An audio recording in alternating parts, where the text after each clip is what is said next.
ज़्यादातर लोगों को पता नहीं है ऑपरेशन पराक्रम के बारे में। ऑपरेशन पराक्रम कारगिल से भी ज़्यादा बड़ा लड़ाई था। अच्छा। जितना मैंने सपोर्ट फायर कारगिल में नहीं सुने फायरिंग, उतना हम जो ऑपरेशन करने गए थे उसमें हमारे सपोर्ट में 72 गन लगे हुए थे।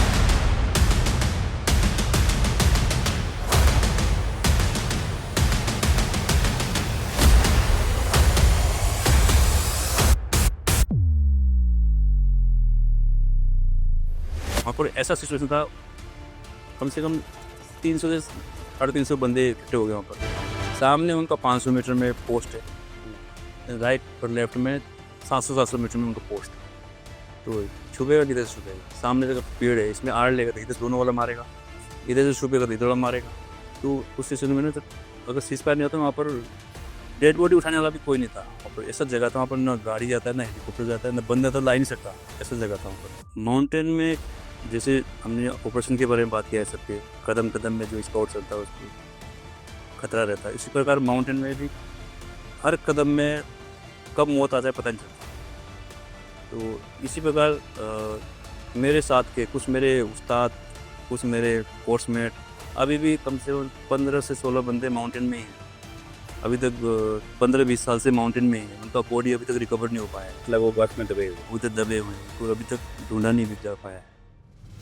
साहब, कारगिल का एक और चीज़ मुझे पता लगी थी आपके बारे में कि आपके बड़े भाई भी कारगिल की लड़ाई लड़ रहे थे जब आप भी कारगिल में थे। हम एक साथ ही थे। हमारा वहाँ से लोकेशन थोड़ा आगे था, पर हमारा हेडक्वार्टर एक साथ था जहाँ पर 9 करा था। जब वो आगे फॉरवर्ड के लिए गया, थोड़ा इमोशन हो गया, वो इमोशनल हो गया था कि जो भी उसको खाने के लिए सामान मिला था, वो बोला यार तू खा ले, हम तो मौका मिलेगा नहीं मिलेगा। तो वो लड़ाई में गया था तो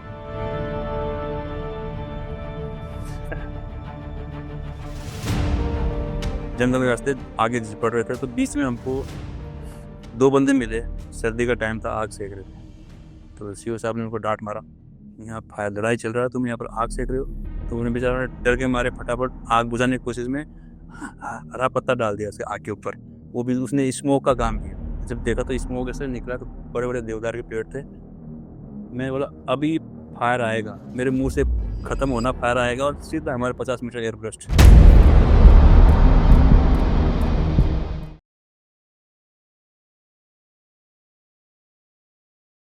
जय हिंद and welcome back to Monks and Warriors. आज हमारे जो गेस्ट हैं वो एक ऐसे सोल्जर हैं जो अपने यूनिट के लिए एक बैकबोन की तरह रहे हैं।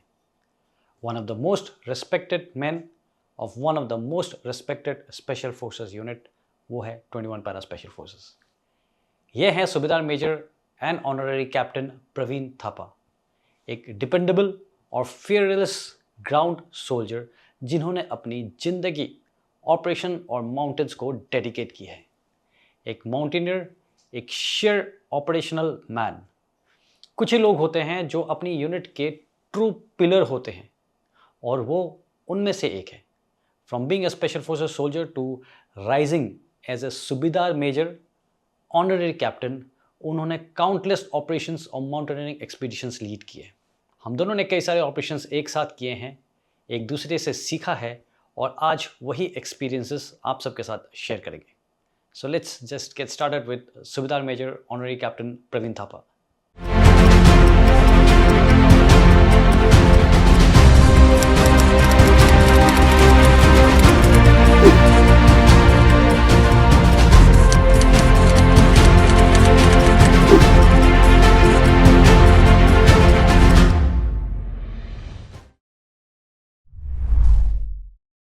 साहब, थैंक यू सो मच। आप समय निकाल कर हमारे शो में आए साहब।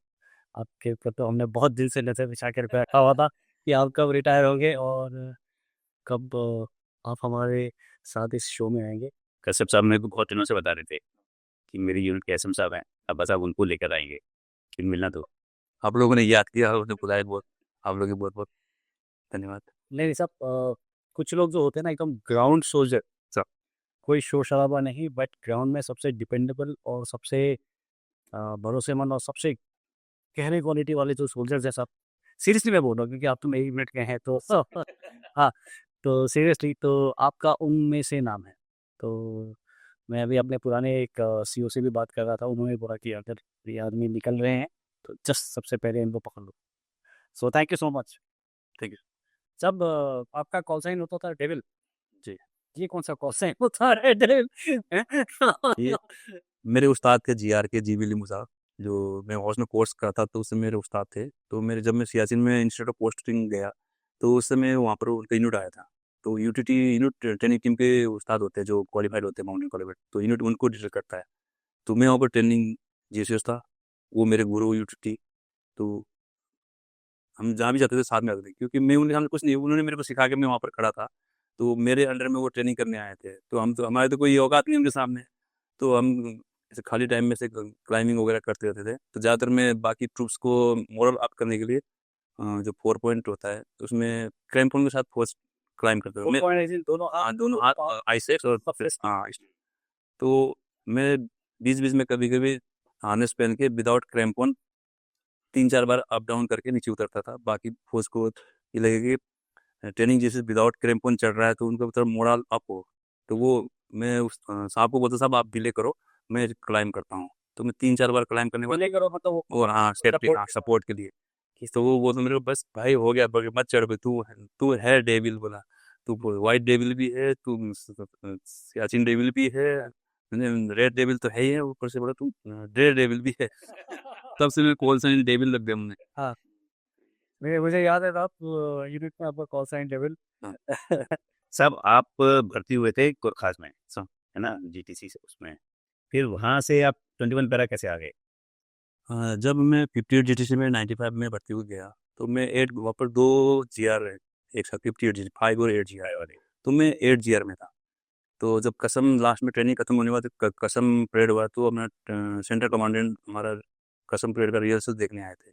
तो उस समय जब उन्होंने रिहर्सल देखने के बाद लास्ट में हमको बोला कि अभी 21 MLI कमांडो बन रहा है, वो तो वॉलेंटियर बंदे मांग रहे हैं, यंग सोल्जर, तो कोई वॉलेंटियर है?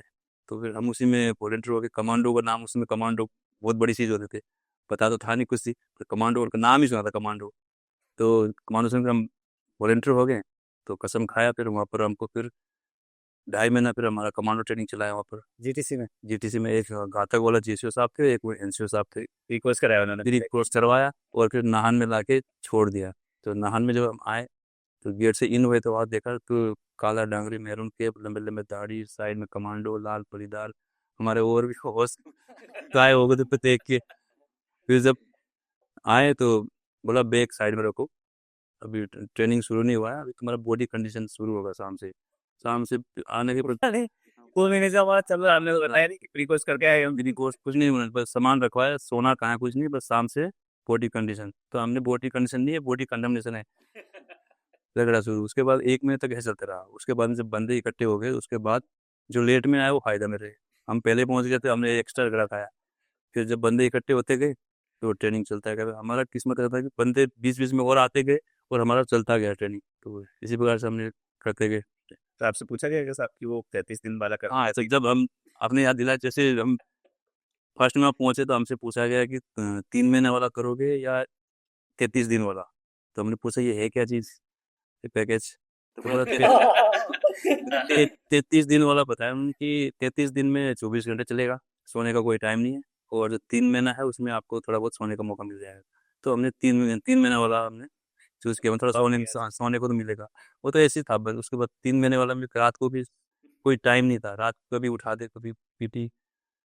24 घंटे में 5-6 बार तो पीटी होता था, पता ही नहीं चलता था दिन। हम ट्रेनिंग में अगले दिन का नहीं सोचते थे, अगले 5 मिनट में क्या होने वाला है वो सोचते थे। जैसे फौज में क्लास चलता है तो 40 मिनट का 5 मिनट ब्रेक होता है, मतलब ब्रेक करो। नहीं सर, ब्रेक नहीं चाहिए, क्योंकि पता है 5 मिनट ब्रेक के बाद 15 मिनट झगड़ा है। तो बोला ब्रेक नहीं चाहिए हमको। बोला अच्छा फौज का ब्रेक नहीं ले रहे हो तुम लोग, फिर झगड़ा, लो तभी झगड़ा, ना लो तभी झगड़ा। वो है। जिस तरह से करके हमने 3 महीने निकाल दिया।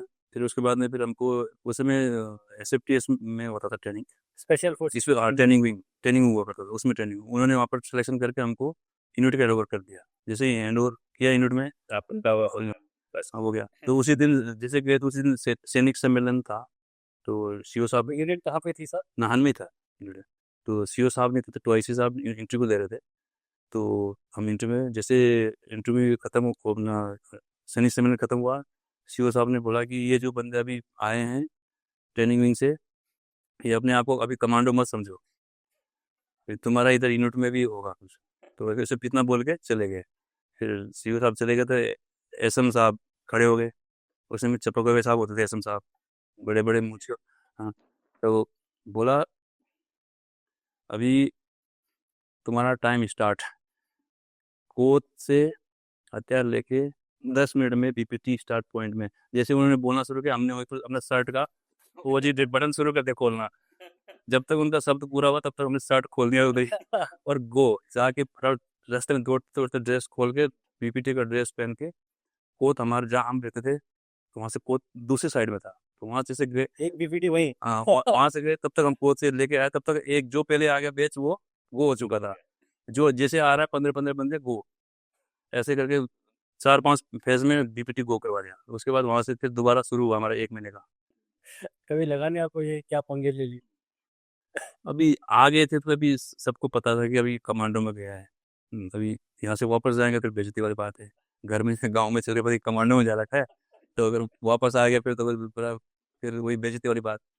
मैंने आज तक जितना भी कहीं भी कोर्स किया है, कहीं गया तो वही अपने इज्जत पे लेके जो भी काम है गया हूँ, तभी इस चीज़ को करना है पूरा, अभी वापस नहीं आना। इसी मोड़ को लेकर मैंने जो भी काम के कोर्सेज वगैरह किए मैंने, इसी से मेरे को सक्सेस मिला। आपने सबसे मुश्किल वाले कोर्सेज किए हैं, आपने माउंटेनियरिंग पास वाले कोर्सेज किए हैं चारों चारों की चारों किए हैं, that is basic mountain warfare, advance mountain warfare, basic winter winter warfare, और advance advance winter warfare. Structure भी रहे हैं साहब। इंस्ट्रक्टर रहे हैं। उसके अलावा सबसे वो जो भूत वाला कोर्स होता है डाइविंग वाला, ड्राइविंग कोर्स। हाँ तो आपने डाइविंग कोर्स भी कर रखा है। ड्राइविंग कोर्स नहीं, वेरी नाइस। तो साहब आपने गोरखा सेंटर से शुरू किया, आप 21 में आए और अब आप पूरी नौकरी करके जा रहे हो। अगर जो व्यूअर्स हैं उनको आप क्या बताना चाहोगे, जो ये बड़े नए लड़के हैं जो चाहना चाहते हैं कि हम फौज में जाएंगे और एसएफ में जाएंगे, उनका बहुतों का तो मुद्दा ही है कि हमें केवल एसएफ में जाना है, तो उनके लिए आप क्या बताओगे कि एसएफ है क्या? तो मैं हफ्ते में मैं अभी थी जो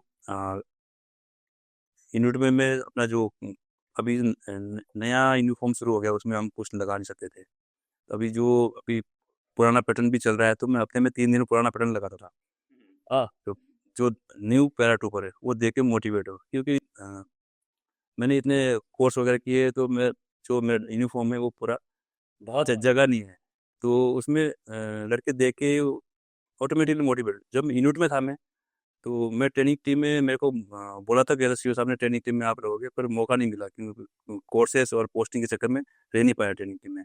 पार्ट टाइम किया मैंने ऐसे हेल्प करने के लिए, माउंटेनिंग वगैरह को पीटी ट्रेनिंग वगैरह मैंने चलाया है। तो जब भी मैं जाता था ट्रेनिंग टीम की तरफ से, मैं पक्का घुस के जाता था।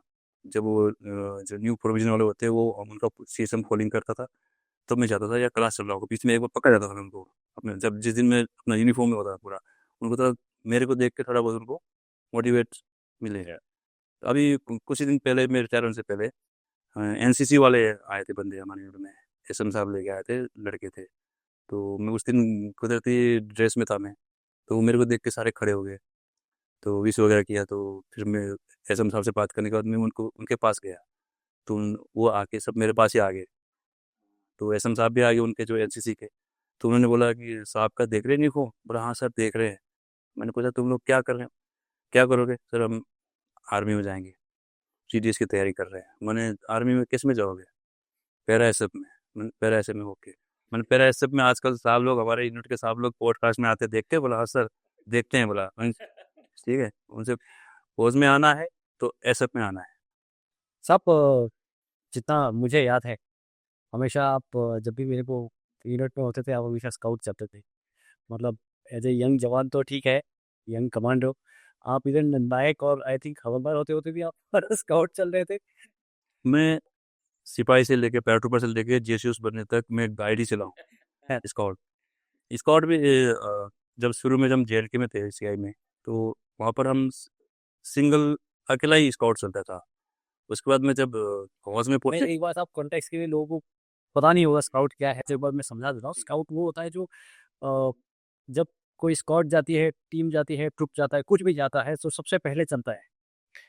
वो बंदा सबसे बेस्ट बंदा होना चाहिए जिसने दुश्मन को एक तो पहचानना है कि कौन से एरिया में दुश्मन हमारे पर फायर कर सकता है, और करे तो जवाबी कार्रवाई सबसे तुरंत। और एक तरफ से देखें, सबसे ज़्यादा रिस्क वाला काम होता है। सही बोल रहा था? अच्छा। हाँ, तो आपके नज़रिया से ज़रा बताइए साहब। अभी स्क्वाड में एक खूबी कौन सा ये होता है जो कुदरती खूबियाँ, एक स्क्वाड में एक जो ट्रैकर का खूबी होना चाहिए, खासकर जो हमारा नॉर्थ ईस्ट के लड़के हैं, वो कुदरती स्क्वाड है, उनको सिखाने की जरूरत नहीं है। फुर्तीला। फुर्तीला, और उनको पता है कि उस गांव में पहाड़ों में रहे, उनको चलने का तरीका, देखने का तरीका, उनको कुदरती है, वो गांव के रहे। बाकी जो नॉर्थ साइड के लोग हैं, थोड़ा जो उनको थोड़ा सा जो जंगलों से दूर है। दूर रहते हैं, उनको थोड़ा प्रैक्टिस की जरूरत है। बाकी स्कॉट प्रैक्टिस करके सारे सब बन सकते हैं, पर जो एक नेचुरल होता है ट्रैकर, जो स्कॉट होता है, वो अलग ही होता है। अभी फौज में आने से पहले मैं शिकारी था, हाँ, तो आपके लिए भी तो नेचुरल हो गए। नेचुरल है। तो मैं अकेला अकेला जंगलों में घूमता था 14-15 साल की उम्र में, 12 और बंदूक लेके जंगलों में अकेला 8-10 कारतूस डाल जेब में डाल के अकेले घूमते थे। कहीं किल कर दिया तो फिर बंदे ले जाए, उठा के लेके आते थे। वैसे इसी प्रकार एक इंसिडेंट था, उसमें कमांडर की जगह मेरे को नेक्टर साहब थे, उस दिन उनको कुछ प्रोग्राम था, तो कोई कमांडर आ रहे थे, तो वो जा नहीं पाए, तो उसने बोला तू परवीन तू मेरी जगह चलेगा। मैं उसमें हौलदार था, तो उसमें 2 नए अफसर साहब भी थे अपना, तो उनको पीछे कर दिया और मेरे को अपनी जगह में कहा तू जाएगा आगे, क्योंकि उनके ऊपर मेरे ऊपर इतना भरोसा था। तो नहीं, नहीं, मैं एक मिनट, आप ऑपरेशन में जा रहे थे, किसी टमाटर से मिलने के लिए जा रहे ऑपरेशन में जा रहे थे हम। थे? ओके। तो उसमें गए, तो हम रात को 11 बजे हम निकले। तो अ, पहले हम सिंगल स्क्वाड चलते थे। अभी दोबारा जब मैं पोस्टिंग करने के बाद दोबारा आया, तो देखा कि अभी बड़ी पियर में स्क्वाड चल रहे हैं, 2 स्क्वाड चल रहे हैं। तो जब मैं 2 स्क्वाड और कमांडर के बीच में फर्स्ट बंदा, और जो 2 होते हैं, तो जो फर्स्ट का बंदा होता है उसमें और कमांडर का थोड़ा डिस्टेंस हो जाता है, तो मिलाप नहीं हो पाता, नजरी मिलाप। तो मेरा आदत था स्क्वाड चलना, तो वहाँ पर भी अपना वही स्क्वाड वाला काम। नंबर 2 को बोला तू पीछे आ जा, नंबर 2 में मैं चलता था। अभी तू तेरा ट्रेनिंग चल रहा है, तो सीखते रहना इधर से, ठीक है। तो क्या कहते, जैसे हम आगे गए, तो एक जगह ऐसा है सस्पेक्टेड जगह जहाँ पर एम्बुश पॉइंट हो सकता है। ऐसा रोड बैंड था और हाइट था, बैम्बू था, और वहाँ पर नॉर्थ ईस्ट में ज़्यादातर लोग कॉम्बैट पैंट ही पसंद करते लगाना, और जंगल शूज कंपलसरी सब लगाते हैं गाँव के लोग। तो हमको फुटप्रिंट भी मिला उधर जंगल शूज का। तो गाइड ने बोला सर फुटप्रिंट, तो मैंने होल्ड कर दिया। खुद जाके देखा तो फुटप्रिंट जंगल शूज का, तो एक तो बिल्कुल एम्बुश साइट, और ऊपर से जंगल शूज का फुटप्रिंट, तो कंफर्म हो गया एम्बुश है इधर। तो मैंने पीकेएमजी को आगे बुलाया, साइड में पीकेएमजी लगाया, और फिर हम हाइट क्लियरेंस करने के लिए जैसे आगे हम तीनों, बाकी को पीछे लगा थे, हम तीनों स्क्वाड, 2 स्क्वाड और मैं आगे गए। तो आगे से उनको जो फुटप्रिंट था उसको हम ट्रैकिंग करते करते आगे गए। तो हल्का ढलान था, नीचे नदी था और साइड में बैंड था। हम पीछे से हाइट क्लियरेंस कर रहे थे, तो इतने में आगे हमको आवाज़ आया। तो जो शक था वो 100% कंफर्म हो गया। बाकी हम जब तक जेएनके में थे, वहाँ पर उस समय तक जब मैं गाइड चलता था, पैराटू पर था, तो वहाँ पर सिंगल ही गाइड चलता था, और गाइड के पास अपना पूरा बैटल लोड होता था, एक्स्ट्रा लोड भी होता था, एची राउंड 2, अपना बीपी जैकेट पटका, और किलोमीटर माइंड भी, और अपना खुद मणिपुर में आगे हमें खुद खुद का। देखते हैं। तो वहाँ पर हम खुद ही इसमें चलते। जब मैं वापस आया मणिपुर में, जब ऑफिस में गया, तो बोला गाइड चलना है नंबर 1 2। मैंने ये क्या होता है नंबर 1 2? बोला 2 गाइड चलेंगे। बोला मेरे कब से हो गया? मैंने अभी शुरू हो गया 2 गाइड। बोला ठीक है। बोला मैं सीनियर था, मैं नंबर 1 गाइड, और नंबर 2 जो मेरा नंबर 2 गाइड था, वो थोड़ा, उसने मेरे को बेवकूफ़ बनाया। मैं फर्स्ट ऑपरेशन था मणिपुर का, फर्स्ट में इनकाउंटर था, गाइड था मैं। तो उसने बोला सर आप रात में चलना, मैं दिन में चलूँगा। मैंने ठीक है कोई बात नहीं। और बाद में जब चला पता मेरे को, रात में, दिन में तो मूव होता ही नहीं। जैसे मैं रात भर में चलता रहा, 6 बजे शुरू किया था हमने शाम को, सुबह के 5 बज गए। जैसे उजाला हुआ था, हमने हार्बर ले ली, बैठ गया। तो फिर थोड़ा सा लास्ट लाइट होने से थोड़ा टाइम था, 5 बजे करीब, आधा घंटे बाद लास्ट लाइट होना था। तो मेरे को चल तंकुल, तंकुल था मेरे साथ में, तंकुल चल तेरा टर्न है, उजाला है अभी तो। जैसे चला वो थोड़ा आधा घंटा, मेरे को बोलता सर अंधेरा हो गया, आपका टर्न। मैंने अच्छा बच्चे तूने मेरे को बेवकूफ़ बनाया। तो वैसे फिर और वो बहुत तगड़ा बंदा है वो। हाँ, हाँ, वेरी गुड गाइड। मेरी फिर उसके बाद हम एम्बुस पॉइंट में पहुंचे, वहाँ पर हम 4 दिन। अभी पहले क्या होता था फौज में, ये वही कौन से वाले ऑपरेशन की बात कर रहे हैं? ओके ओके ओ उसमें हमने तो पहले क्या होता था, 72 घंटे का होता था फौज में स्टैंडर्ड। कोई भी एम्बुश होता था 72 घंटे का। तो मणिपुर में आने के बाद सिचुएशन चेंज हो गया। मैं बोला कितने दिन, बोला 12 दिन। मेरे चक्कर आ गया 12 दिन। हाँ, मैं जिस पोस्ट करने 12 दिन। तो 5 बोतल तो पेप्सी के 2.5 लीटर वाले पानी के बोतल पिट्ठू में। हाँ, और अपना खाना 12 दिन का खाना, फिर एक्स्ट्रा ड्रेस वगैरह। तभी तो स्काउट तो हो गए थे। हाँ, और रक्स से चलते समय चू चू करे स्टेप। तो ऐसे उसमें एक चीज़ था कि हम घुसने के बाद 4 दिन तक फ्रीस्टाइल रह सकते हैं। पता है मिलिटेंट नहीं आएगा, उनको भी पता है फौज घुस गया है अंदर। उनके सोर्स होते थे, बताते थे उनको कि अ, फौज घुस गया है अंदर। तो उनको पता है फौज 72 घंटे रहता है, उसके बाद वो निकल जाएगा, इधर से गया उधर से निकल जाएगा। तो हम 3-4 दिन तक बिल्कुल रिलैक्स नॉर्मल एम्बुश पॉइंट में। उसके बाद 4 दिन के बाद हम थोड़ा अलर्ट होते थे। और मणिपुर का रिकॉर्ड है, बंदे फंसे भी 5वें या 6ठे दिन में फंसे एम्बुश में। वो फ्री होके आते थे, क्रॉस बॉर्डर करके आते थे वो अपना। उसमें क्या था, वो अपना उनका उनका भी एक टाइप का ऑर्गेनाइजेशन है। वो एक कंपनी में 80 बंदे होते थे। हाँ, बहुत 80 बंदे। और वहाँ से आने के बाद उनका जो डिवोशन पॉइंट है, वहाँ से फिर अपने ट्रूप वाइज 20-20 बंदे ट्रूप वाइज अलग अलग जगह में अपना अपना दिखाने के लिए हम भी प्रेजेंटेटिव बोल के अपने अलग अलग गाँव में चलते हैं। तो उसी में दूसरी जगह से हमारा दूसरा ट्रूप था, वो उस गांव को सर्वेलेंस में रखा हुआ था, बैठा था। तो 6ठे दिन में ये बोला कि यहाँ पर इस गांव में 20 बंदे हैं और सबके पास हथियार है। तो फिर हम वहाँ से दिन में हमने मूव किया। फिर वही सिचुएशन, मैंने कहा अंकुल अभी दिन है चल। दिन में 12 बजे मूव किया। तो फिर मैंने दिन का टाइम है, मैंने बाकी फौज को उसमें कमांडर हमारा एग्रो सके, मैंने बोला सर आप हमसे 50-60 मीटर पीछे चलो, हम दोनों सब आगे चलेंगे। दिन का टाइम है, अब पत्ते का आवाज़ भी आ रहा है, रात को क्लोज चल सकते, दिन में नहीं चल सकते। तो हम दोनों चलते रहे। जैसे चलते गए तो नाला क्रॉस करके पूरा खड़ी चढ़ाई था ऊपर। हम रात को 10 बजे पहुंचे। रात को नाइट रोड ऊपर किया। अगले दिन सुबह हम वहाँ से आगे गए। तो आगे जाने के बाद हमको 4 रास्ता मिला। तो टीम कमांडर साहब ने बोला कि यहीं पर लगाते हैं एम्बुस। तो एम्बुस को लगा के सेट कर दिए, क्लेमर माइंड वगैरह फिट कर दिए। तो बैठे रहे। तो फिर बोला चल परवीन थोड़ा आगे जा देख के आते हैं, थोड़ा आगे।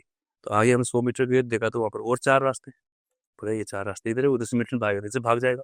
ठीक है बोला, कॉल किया सभी आगे आ जाओ। फिर वहाँ लगा दिया एम्बुस। फिर बोला थोड़ा आगे जाके, जब एम्बुस दोबारा सेट हो गया, फिर बोला थोड़ा आगे जाके देख के आते।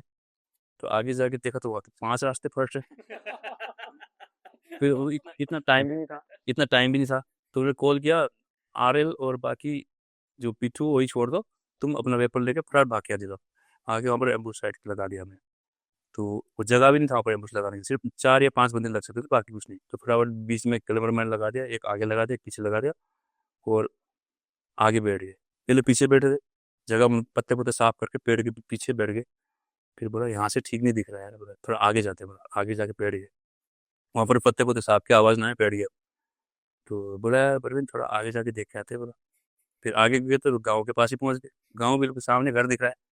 मैं साहब 20 बंदे हैं, हम तो 2 ही हैं।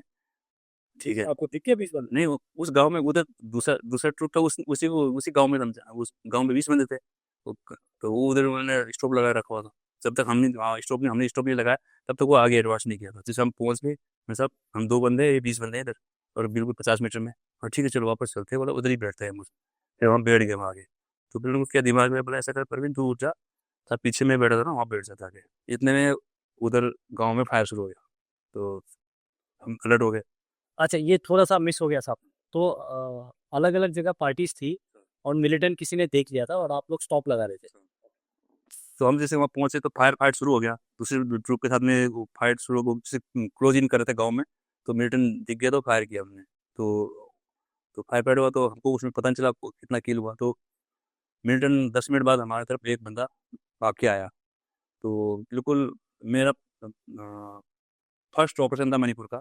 और मैंने इससे पहले मैं खाली टाइम में कोर्ट में जाके जो मिलिटेंट से कैप्चर वेपन थे उनको देखता रहता था। तो उससे मेरे को पता था कि मिलिटेंट के वेपन कैसे हैं यहाँ के। और इतना पता था कि हमारे फौज के पास किसी के पास AK-47 नहीं है। तो उसका दूर से AK-47 का बट चमक गया, वुडन कलर का। वो था AK-LMG। फर्स्ट टाइम ही हमने देखा वहाँ पर AK-LMG, 81 LMG जो बाईपट। मैगज़ीन वाला। नो मैगजीन नॉर्मल था 30 राउंड वाला, पर उसमें बाईपट लगा हुआ था, थोड़ा बैरल लंबा था उसका। तो जैसे आया उधर से फर्स्ट में एवरो साल को उधर से उनको छोड़ दिया उसको आगे से 5 मीटर के आगे से उनके आगे से निकल के आगे मेन जो ग्राउंड था हल्का सा वहाँ पर आ गया। तो हमने वहाँ पर क्लेमर माइन लगा रखा था, आगे भी लगाया तो फायर नहीं किया। तो वही हमारे जब तक बंदे पूरे एम्बूस में बंदे ना आ जाए फर्स्ट बंदे को छोड़ देते स्काउट, तो उसको छोड़ दिया उनको। तो मेरे सामने आया तो वहाँ पर जहाँ पर क्लेमर माइन लगा रखा था उस क्लेमर माइन का डिवाइस था हमारे सीनियर जी के पास, धनंजय साहब के पास। जैसे उसके पास आया तो उन्होंने क्लेमर माइन को फायर किया तो धूल ही धूल हो गया, मैं सब गिर गया। तो ठीक है, अच्छा वो गिर गया।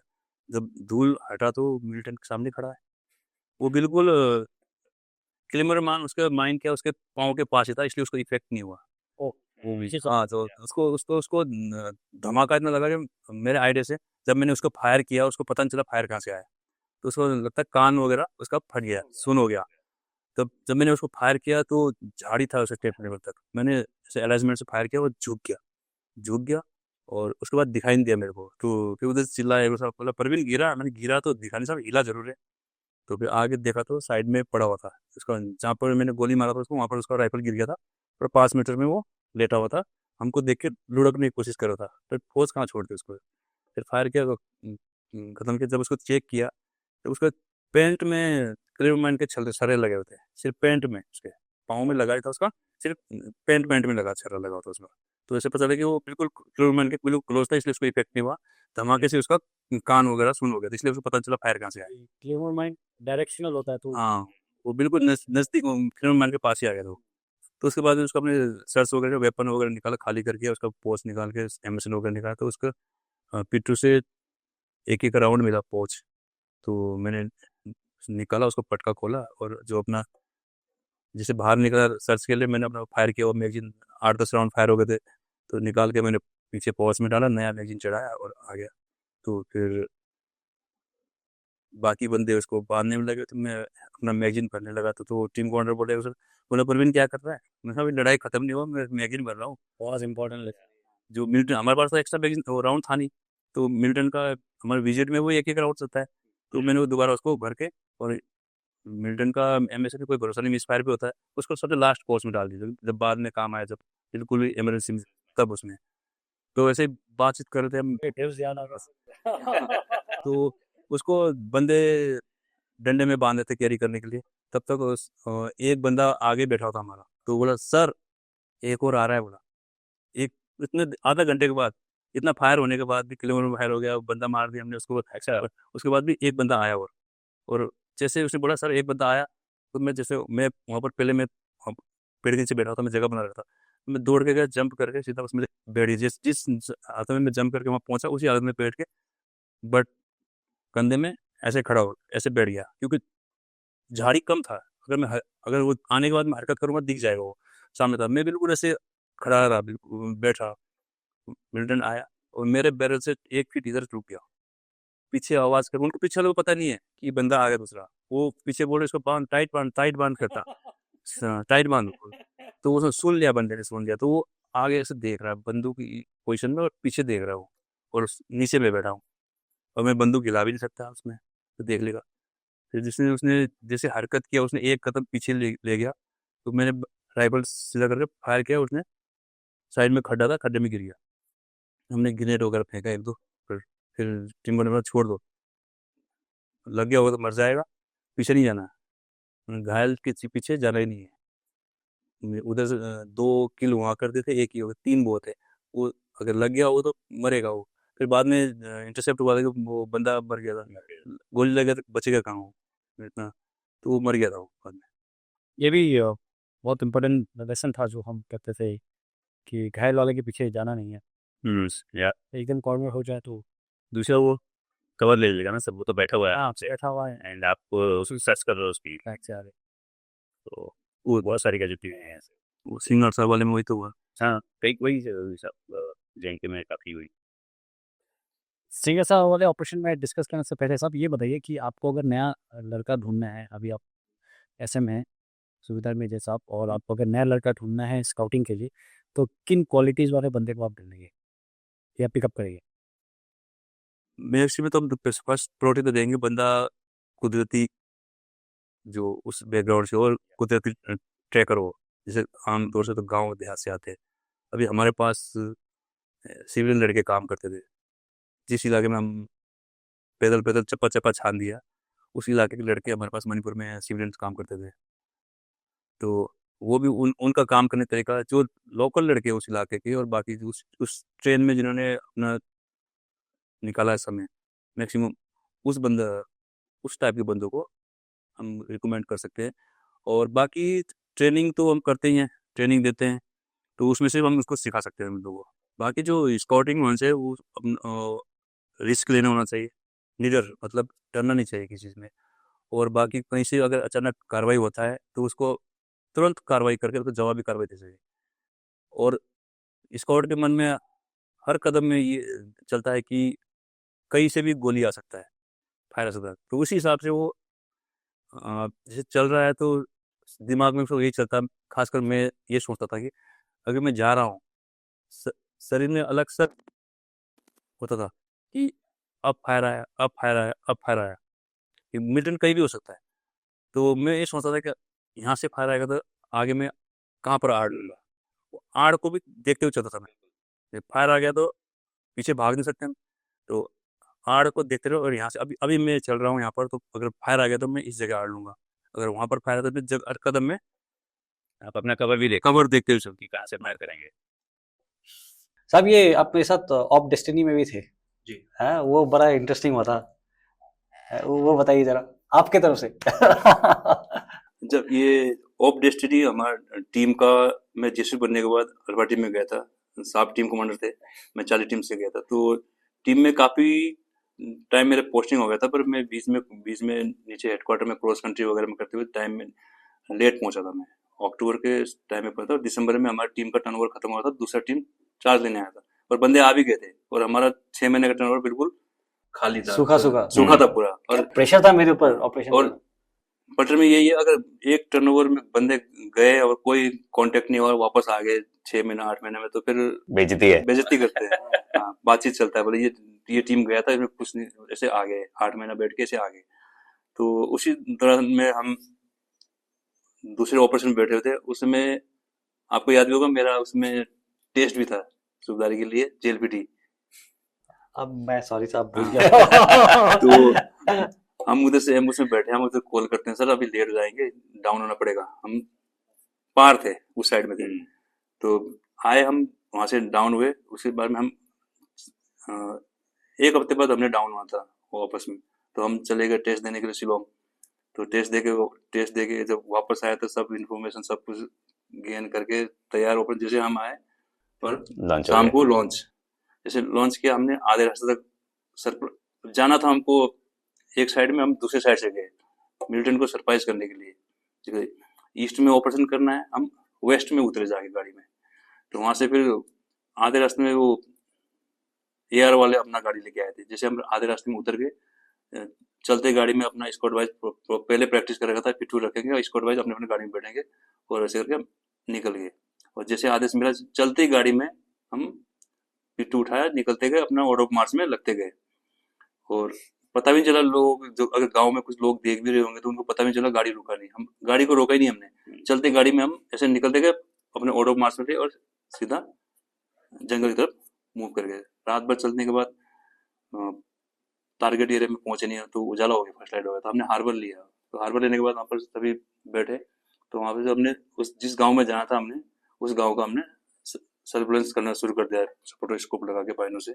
तो वहाँ गांव कुछ दिख रहा, तो मस्जिद वगैरह, अपना चर्च वगैरह दिख रहा था। दिन भर वैसे बैठ रहे, तो फिर शाम को वही होता है, लास्ट लाइट से पहले आधा घंटे पहले हमने मूव कर दिया। और हमको पता भी नहीं था कि वहाँ पर आगे मैप में वो गांव था ही नहीं, टेम्पररी वो खेती के लिए लोगों ने नीचे सिटी से आते हैं, वहाँ पर 2-4 महीने रहते हैं, अपना फसल जो भी करते हैं वो लेकर निकल जाते हैं। मैप में है ही नहीं वो गाँव। जैसे आगे गए तो जो स्कॉट था वो रुक गया, बोला आगे बच्चे खेल रहे, आवाज आ रहा है, तो हम पीछे आ गए, थोड़ा सा हाइट में लेके वहाँ पर सर्विलेंस करने लगे। तो देखा तो बंदे खेल रहे, ऐसे करते करते करते 9-10 बजे तक तो हमारा तो रेडियो सेट कान में लगा था, कमेंट्री सब सुन रहे थे, जो गाइड जो सर्वेलेंस कर रहे थे, जैसा बोला वो बोल रहे थे बंदा आ रहा है, इसके पास लोहा भी है। ऐसे करते करते करते फिर बाद में रात 10 बजे करीब प्लान बनाया साहब ने कि जो हमारा ट्रूप था, हमारा जो ट्रूप कमांडर थे रिंटू साहब, पूरा 18 बंदे टोटल। तो हमको वापस बिस के नीचे से नाले में स्टॉप लगाने के लिए बताया। तो सुबह जाके 5 बजे अपना स्टॉप लगा देना। तो हम वहाँ पर, और पिट्ठू वहीं छुड़वा दिया हमारा, पिट्ठू वहीं रख दिया। अभी ज़्यादातर जो लड़के हैं, नए लड़के, उनको इतना आइडिया नहीं है। जो उनके पास सीलिंग वगैरह, जो कुकरी वगैरह, वो पर्सनल अपने बॉडी के साथ में अटैच होना चाहिए। वो क्या करते हैं, रुक सुक में एंकर कर देते हैं। जब पिट्ठू छोड़ने के लिए, तो पिट्ठू सब छोड़ दिया उन्होंने, और उनके पास कुछ नहीं, अपना हथियार और पौच बस। मतलब वो खुकरी और पौच, वो सब छूट गया था। पौच। और मेरा आदत में अपना जो भी सीलिंग पौच में, और नाइफ अपने पौच में रखता हूँ। तो बाकी जो कैमल बैग है वाटर पे, वो भी पौच में रहता है। तो जैसे नीचे हुआ तो मैंने फटाफट अपना प्लास्टिक निकाला, पॉकेट में डाला, छोटा सा सॉल निकाला, उसको क्रॉस में करके बांध दिया, क्योंकि हम 1 या 1.5 घंटे में नीचे पहुंचने था, और पूरा रात निकालना है। ठंड का मौसम, मणिपुर पहाड़ी इलाका, और रात भर कैसे बैठेंगे। जैसे वहाँ पहुंच गए तो अंधेरा था, तो फर्स्ट लाइट में लगाना था स्टोव। तो अभी 3-4 घंटे हमारे पास थे, तो रेस्ट करते, संतरी लगा के रेस्ट करने लगे। तो हम मेरे पास तो सोल था, मैं तो फर्स्ट क्लास ओढ़ के बैठ गया। कोच, बाकी कोच नीचे गड्ढे में बिल्कुल ओस पड़ा हुआ, वो कहाँ पर है, रात सोए नहीं, वो कहाँ पर है उधर। हम भी वो काफले वालों में थे। अब वो परफेक्ट हो गए हैं, एक्सपीरियंस हो गया और उनको।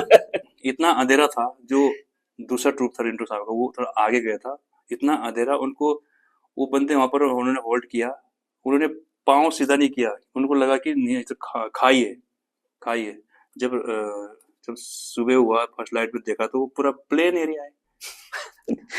उनको ऐसा लगा कि अंधेरे में कुछ दिखाई नहीं दे, खाइए बोल रहा, पानी इसके अंदर, सिर्फ टांग भी फैलाया नहीं उन्होंने, ऐसे बैठे रहे वो। तो जब सुबह हुआ देखा, तो वो पूरा प्लेन एरिया, फ्लैट एरिया है। बोला, आपने हंसने लगे आप खुद ही।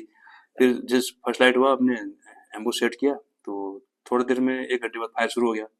तो जैसे मिल्टन 8-10 मिल्टन थे, वो भागते हुए हमारी तरफ आए।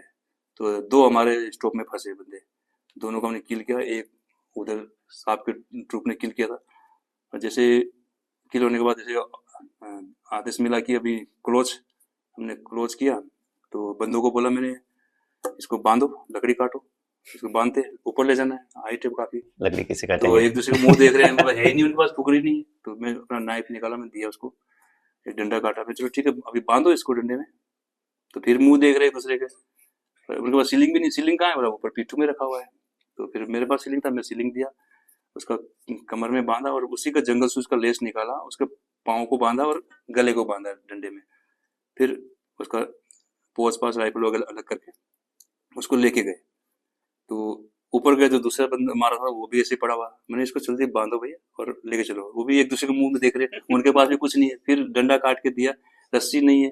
फिर उसका पोच, मिलिट्री का पोच का स्ट्रेप काट के उसको कमरे में बांधा, और उसके लेस से उसके सूज पाँव को और गर्दन को बांध के ऊपर ले गए। तो ऊपर जाके देखा तो एक वहाँ पर ऑलरेडी आप लोग लिटा के रखा हुआ था। फिर ये 3 ये लेके गए। फिर वहाँ पर दिन भर वहाँ पर बैठे रहे। बाद में फिर जो आसाम राइफल को बंदे आए, उनको हैंड ओवर कर दिया। फिर वो बॉडी लेके नीचे आए। फिर नीचे आने के बाद जिस आसाम राइफल का वो एरिया था, वहाँ पर उन्होंने सीओ साहब ने, जो कमांडर वगैरह आए थे, पार्टी वोटी दिया। तो बोला, आप लोग रात को यहीं रुको। फौज कोई नहीं माना। बोला, साहब हम जाएंगे, वापस जाएंगे अपने लोकेशन में, वहीं जाके, चाहे सुबह पहुँचे या कभी पहुँचे। वहाँ से रात को निकले हम 12-1 बजे, 3-4 बजे करीब अपने लोकेशन में आ गए, वहीं पर रेस्ट करेंगे वहाँ पहुँच। इसका मैं भी थोड़ा सा अपना तरफ से देता हूँ। इसका सब खबर आया था, मैं नाम नहीं लूंगा, हमारे किसी एक अफसर की ना ब्रदर की शादी थी। तो शादी में खबर मिली थी, फिर उसमें से रेकी वेकी करके फिर जाकर के हमने ये ऑपरेशन लॉन्च किया था। और बिल्कुल ऐसे खरी उस दोनों साइड में कटिंग था, और तब वहाँ पे गाँव था ना, आपने जो देखा था। और मैं शैम मार रहा था कि इसको ना स्कर्ट करने के लिए बहुत नीचे उतरना पड़ेगा, फिर चढ़ना पड़ेगा। तो इसीलिए हमने सोचा कि देखते हैं, सो जाएंगे तो बीच से निकल जाएंगे। तो वो वेट कर रहे थे, और तभी हमने देखा कि नीचे से बंदे चढ़ के आ रहे हैं। और उसमें एक चीज था, जो मेरे स्क्वाड में जो एक न्यू पैराट्रूपर था, वो उसी गांव का था। अच्छा वो उसी गांव का था। और इस ऑपरेशन का नाम तो ऑफ डेस्टिनी, 11 तारीख 12 महीना 2013, 11-12-13 लकी डे था। और जहाँ कहीं और रहते, रास्ते में मिल गया हमको। सब और एक ऑपरेशन में आप थे एग्रो सर के साथ, आप एग्रोसर वाले थे, उसमें मैं भी था, बट हम अलग अलग टीम्स में थे। तब आप चार्ली टीम से आए थे। मैं उस ऑपरेशन में गाइड था, स्कॉट था। तो हम 2 रात चलने के बाद हम उस अपना एम्बुश की लोकेशन में पहुंचे थे। 2 उससे पहले दूसरे ट्रूप में फायर फाइट हो चुका था। हम रास्ते में थे, दूसरे ट्रूप के साथ में फायर फाइट हो चुका था। वो एम्बुश में बैठे थे, मिलिटेंट एम्बुश में घुस गया था।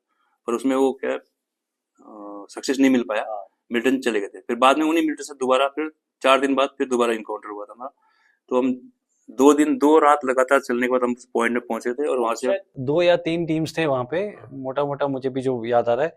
नीचे हम देख रहे थे सर्विलेंस, दूसरे के साथ कांटेक्ट हो गया, तो एग्रोसर ने डिसाइड किया कि ओके यहाँ से शायद इस साइड भागेंगे, तो वो उधर गए। और मुझे बताया था कि आप नीचे से नदी के रास्ते जाके उधर कहीं स्टॉप्स करो, कि वो हम उनको ट्रैप करने की कोशिश करते। यही वाला ना तब। उसमें फिर हम दिन भर हमने हार्बर लिया उधर। तो उस गांव को सर्विलेंस कर रहे थे, मिलिटेंट दिख नहीं रहे थे। फिर मिलिटेंट गांव छोड़ के जंगल में थे, गांव के साइड में। तो जैसे बारिश हुआ दोपहर के टाइम में, जब बारिश बंद हुआ तो मिलिटेंट बाहर निकले, अपना जो भी उनका पॉलिथीन टेंट हो गया था उसको झाड़ के सुखाने के लिए गाँव में आ गए। तो उसके बाद हम ऊपर से देखते रहे। काफी हम हाइट में थे और कम से कम 1 से 1.5 किलोमीटर था डिस्टेंस, और दूसरा ट्रुप उसके नजदीक था। फिर गाँव में ज्यादा भीड़ होने, बच्चे होने के कारण शाम के टाइम था, बच्चे लोग खेल रहे थे, मिलिटेंट भी उनके साथ रहते। वो इतने तेज होते हैं, अकेले कभी खड़े नहीं होते, या तो आड़ में रहेंगे या बच्चों को साथ में खड़ा रहेंगे गाँव में। तो कोई अगर बाई चांस फायर भी करे तो बच्चों को देख के फायर न करे। तो ऐसे सर्विलेंस करते। फिर बाद में प्लान बनाया कि इनके पीछा करके उनको पकड़ते हैं। फिर हम वहां से शाम को निकले, लास्ट लाइट से पहले निकल गए। तो जहाँ पर हमने दूसरे ट्रुप से मिलना था वहां पर जाके हम मिले, तो रात को बारिश बहुत तेज हो गया। तो हम जहाँ पर थे उसी ऑर्डर ऑफ मार्च में वहीं बैठे रहे। मैं गाइड था, सबसे आगे था। मैं तो सो भी नहीं सकता, ऐसा ढलान था। और एक पेड़ था, छोटा सा पेड़, झाड़ी, उसमें घुटना ऐसा टिका के और पोंची ओढ़ के अंदर बैठा था और अपना नाइट विजन से आगे का देख रहा था। तो पीछे देख रहा हूँ पूरा पोंचू के अंदर मैं अकेला ही बैठा हूँ, और नींद मेरे को कहाँ से, अकेला मैं आगे सामने। तो जैसे फर्स्ट लाइट हुआ तो जो भी अपना फिर वहां से मार्च कर। और रात को बारिश होने का ये फायदा हुआ कि जो पत्ते वगैरह थे, लकड़ी थे, वो गीले हो गए तो वो आवाज नहीं कर रहे थे। तो जैसे हम आगे गए तो जैसे हल्का सा डाउन एरिया था, तो थोड़ा आगे गए तो बोला हम गलत आ गए। फिर वापस गए तो एक रिच साइड से जा रहा था। तो जो एग्रो सर थे, जो टीम कमांडर, उन्होंने देखा कि यहाँ पर मैप में हल्का सा पंप बन रहा है, पक्का इन्होंने रात को यहीं पर हार्बर लिया होगा, क्योंकि बारिश हो गया था, वो भी मूव नहीं कर सकते।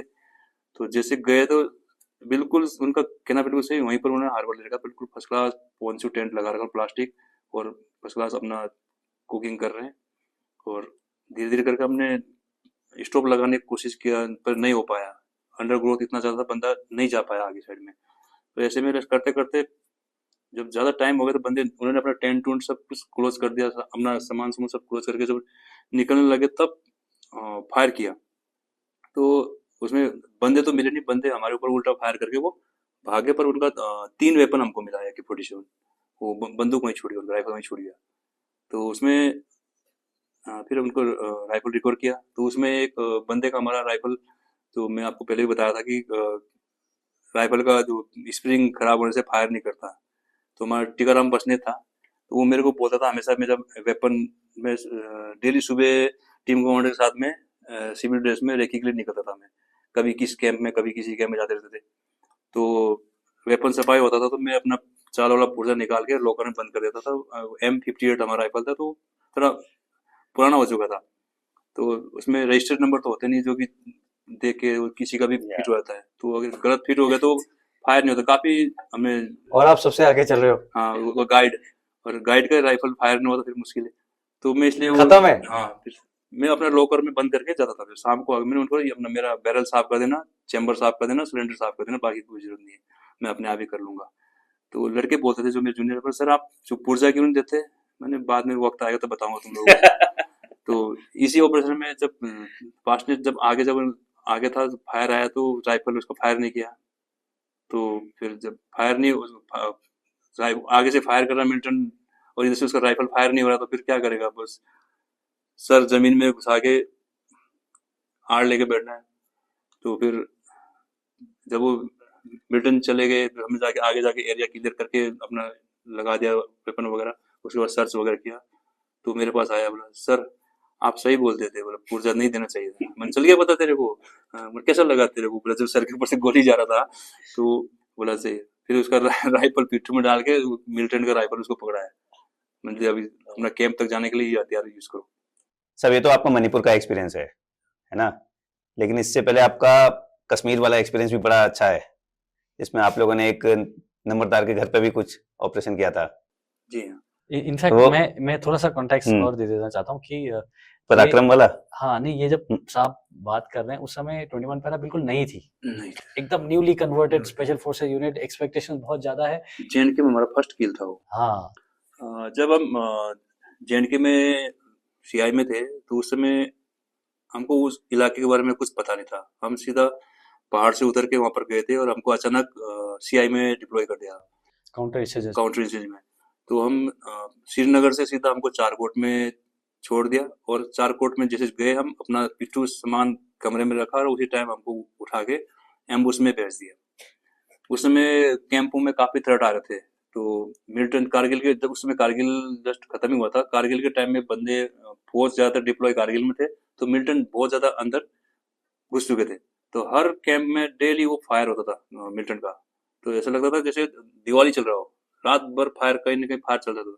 तो हमको भी जैसे हम चारकोट में उतरे, रूम मिला, अपना सामान रखा और बोला कि तुमने वहां पर एम्बुश लगाना है। तो एक जे.एन.के पुलिस का बंदा आया हमारे पास, वो लेके गया हमको ट्रैक करते हुए धान की खेती के बीच से निकल गया, नदी क्रॉस किया, बोला सर यहाँ ये पहाड़ में आप लोग बैठ जाओ।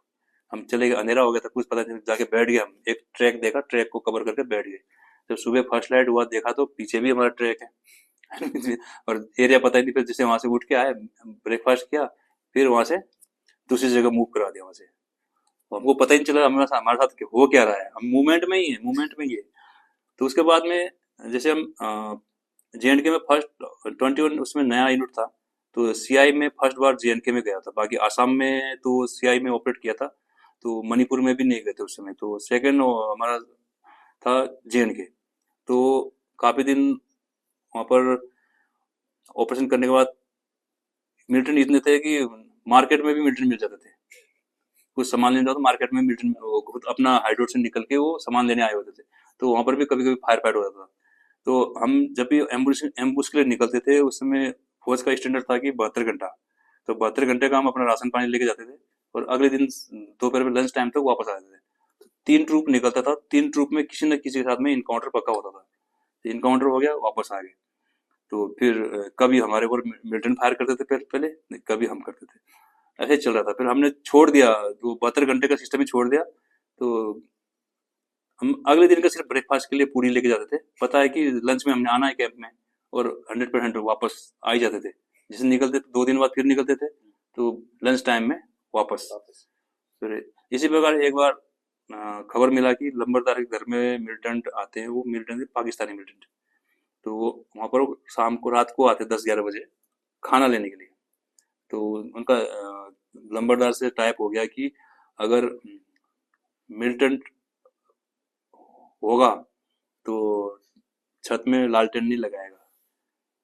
लालटेन लगा देते बत्ती है तो ऊपर, तो उसको अगर मिलिटेंट तुम्हारे घर में है तो लालटेन नहीं लगाना, अगर मिलिटेंट नहीं है तो लालटेन लगा के रखना। तो चलते तो पता कि उस समय हम जब एम्बुश लगाने के लिए आएंगे तो मिलिटेंट वहां पर नहीं है।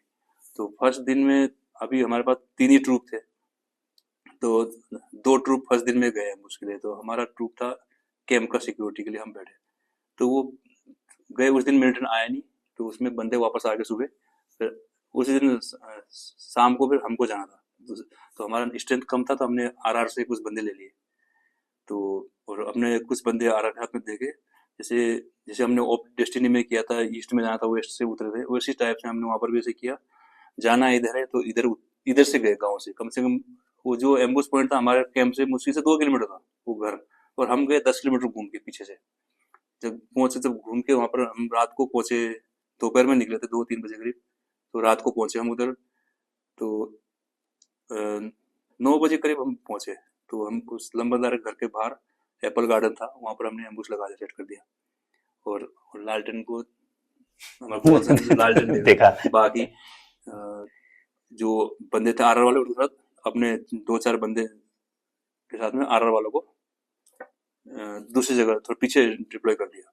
तो वहाँ था कि 11 बजे तक आते हैं, 11 बजे के बाद नहीं आएंगे वो। तो हमने 11 बजे लास्ट टाइम था, 11 बजे तक बैठना है, उसके बाद वापस जाना है। तो जैसे 11 बज गया, चांदनी फुल मून था, चांदनी रात था, तो वापस आए हम एक साथ हुए ग्रुप।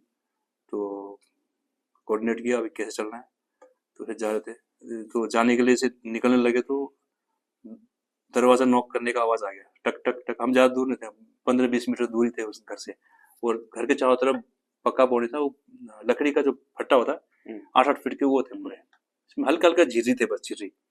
तो हम जैसे गए तो उसके साइड में कच्चा नाली था, घुटने घुटने तक, हम उसमें घुस गए और झिर्री से देखने की कोशिश कर रहे हैं हम। हमसे 2 मीटर उधर मिलिटेंट घूम रहे हैं, इतना लंबा लंबा दाढ़ी, इधर से उधर 2 बंदे इधर से उधर घूम रहे हो, एक बंदा दरवाजा नॉक कर रहा है, कुछ नहीं कर सकते। सामने वो बिल्कुल वो फट्टा है। हमने उस झिर्री के अंदर बैरल घुसाने की कोशिश भी किया, बैरल घुसा के ठोकते हैं, पर बैरल जा ही नहीं रहा। ऐसे करते करते फिर हमने बोला चलो ठीक है, इधर से पीछे से कट मार के इसको आगे रोकते हैं। आगे उस साइड में रोड था, जैसे गए तो आगे बारबर्ड वायर लगा हुआ था, तो बारबर्ड वायर के पास हम जैसे फायर मूव में, तब तक वो काफी 15-20 मिनट हो गया था। तो लंबरदार को पता था कि बाहर पहुंचे, उसने दरवाजा खोला ही नहीं।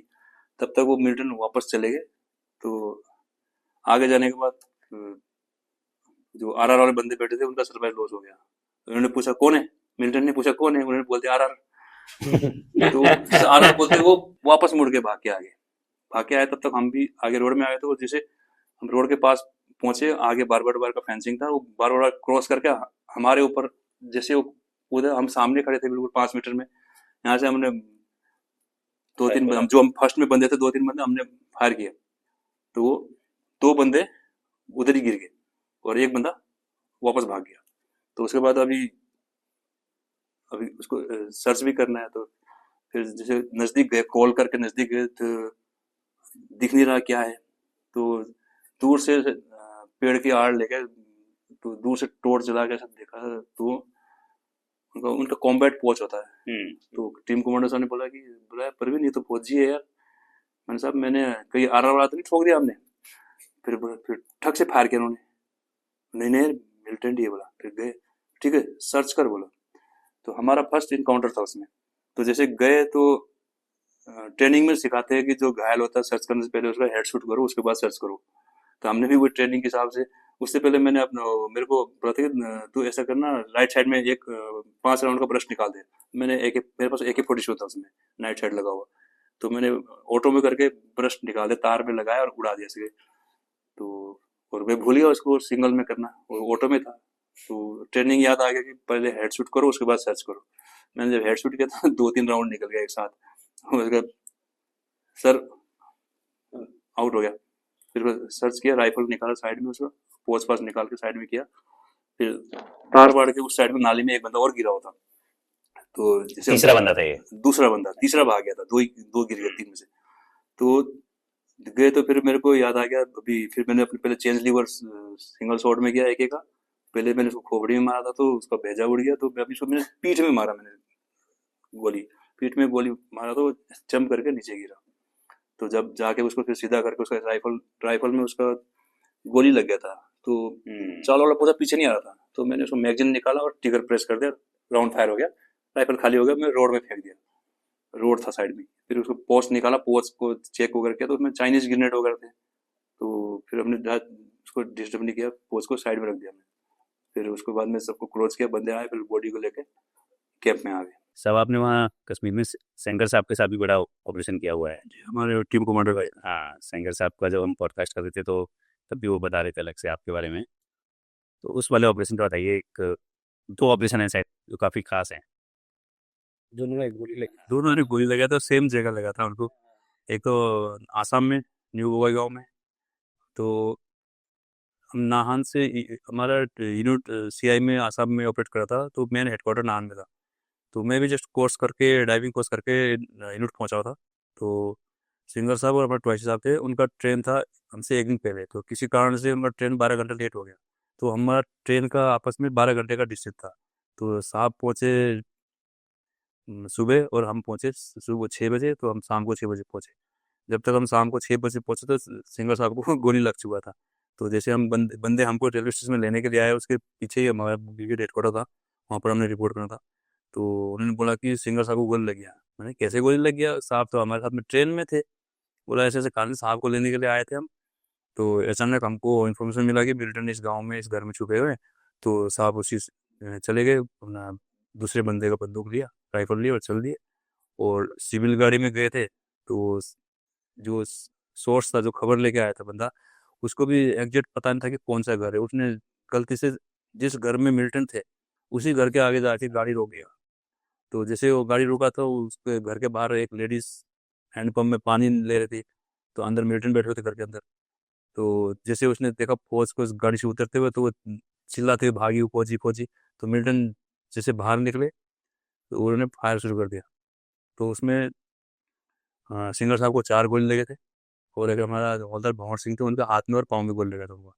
फिर बाकी मिलिट्री को वहीं पर न्यूट्रलाइज करा था, और बाकी कुछ भागे थे, और 2 को और किल कर दिया था। फिर जब हम स्टेशन में आए तो सिंगर साहब को लेके आए थे बंदे, तो उनको हमने चेक किया तो वहाँ पर उनको 4 गोली लगा हुआ था। जीन्स का पैंट लगा रखा था उन्होंने, बारीक बारीक से छेद थे जीन्स के पैंट में, तो पता नहीं चल रहा था कि गोली का लगा हुआ है किसे। तो ठीक ठाक कंडीशन में थे, बातचीत कर रहे थे। तो फिर उसके बाद उनको फिर हॉस्पिटल वहाँ से रेफर कर दिया। और उसके बाद शेखर साहब एकदम फिट हुए, उसके बाद कश्मीर में आया। दूसरी बात दोबारा फिट हो गए जब हम कारगिल के लिए JNK में गए। तो सिंगर साहब हमसे आगे आगे चलते थे और हम पीछे पीछे हैं। तो साहब का हाइट भी छोटा है, जो 70 लीटर का रक्षक पहन के आगे चलते थे, साहब का सिर्फ घुटने से नीचे नीचे दिखता था, बाकी दिखते नहीं थे, रुकसेक उनसे बड़ा दिखता था। मैंने वो देखो साहब 4 गोली खाने के बाद कैसे चल रहे हैं आगे। फिर जैसे हम कारगिल से डाउन हुए तो JNK में फिर साहब की किस्मत में दोबारा इस वाले ऑपरेशन में आप साथ थे? इसमें साथ में थे, हम दूसरी ट्रुप में थे, पर जब ऑपरेशन हुआ तो हम साथ में थे ऑपरी। तो बाद में जो मिलिटेंट को हमने फिर एक साथ मिल के हमने उसको किल किया था, और सेम दोबारा सेम जगह उनको फिर 4 गोली। क्या हुआ था ये ऑपरेशन थोड़ा सा? हाँ, मैंने पहले भी आपको बताया था कि वो जब हम JNK में थे कुपवाड़ा में, तो 72 घंटे के लिए निकलते थे हम। तो हमको 72 घंटे हुए थे, रात को निकले थे हम, सुबह सुबह 10-11 बजे करीब फायर फाइट हुआ। तो फिर जब रेडियो सेट में मैसेज मिला कि और फायर फाइट हुआ, तो फिर हम सबसे कॉर्नर में 3 ट्रूप लगा हुआ था हमारा, ये सबसे राइट साइड में थे ये इनका ट्रूप, बीच में से कुछ आपका ट्रूप था, और सबसे लेफ्ट में हमारा था। तो भंडार साहब हमने, तो हम वहाँ से फिर ये सिंगर साहब का, शेखर साहब का ऐसे ऐसे थे। तो हम यहाँ से फिर हमको आदेश मिला, फायर फाइट हो गया मिलिटेंट ने, क्योंकि रात को उनका जैसे बैठे, रात को उनका फायर फाइट हुआ। तो मिलिटेंट थे जो गांव से, जब गांव में गए थे, गांव से वापस आते समय उनके एम्बुस में फंस गए।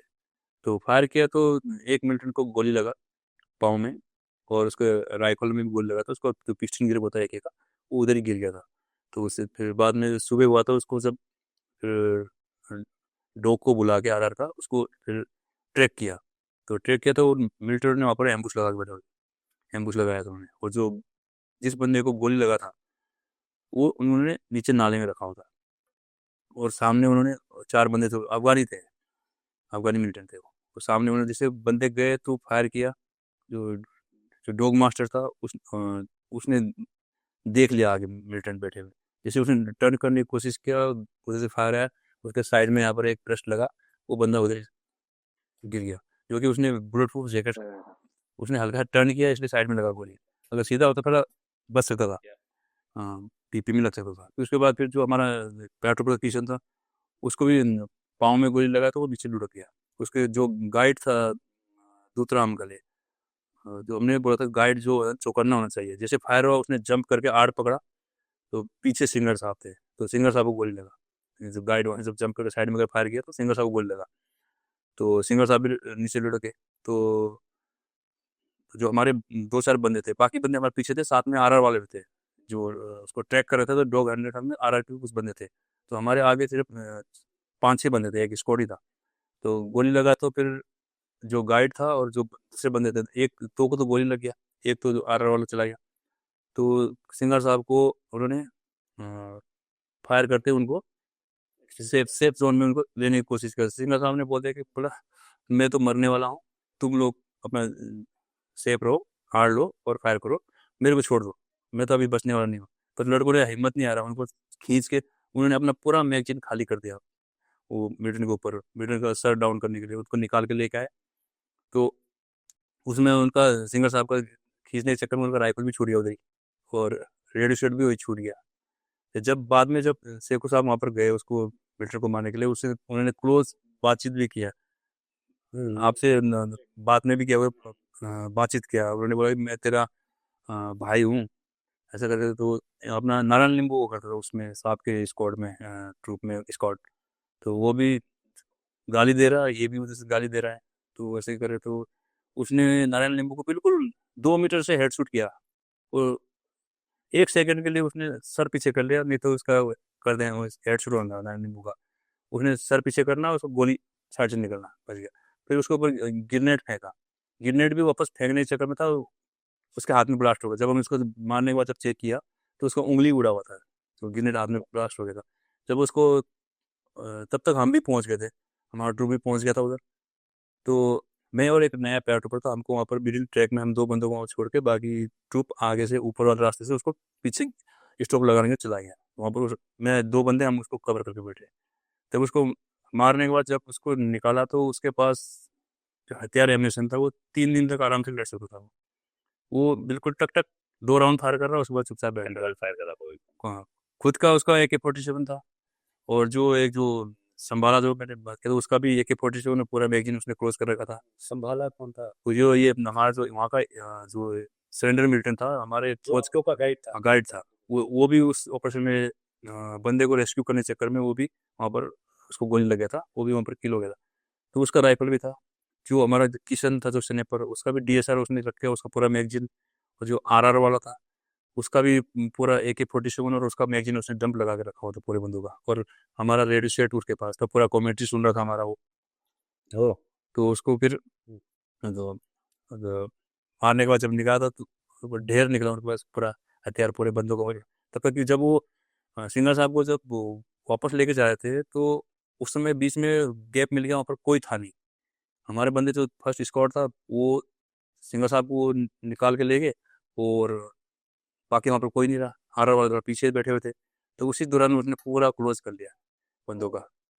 तो बस टक टक 5 मिनट में 2 राउंड मारेगा, टक टक, बस ऐसे करके खड़ा, क्योंकि भाग तो सकता नहीं, उसको गोली लगा हुआ था। तो बाद में जब उसको मारा तो वो अफगानी निकला, अफगानी थे वो पूरे 5 के 5। साहब, कारगिल का एक और चीज़ मुझे पता लगी थी आपके बारे में कि आपके बड़े भाई भी कारगिल में, कारगिल की लड़ाई लड़ रहे थे जब आप भी कारगिल में थे, और वो 9 पैरा एसएफ में थे। जी हाँ, हम जब कारगिल हुआ था तो तसगाम में थे डिप्लॉय।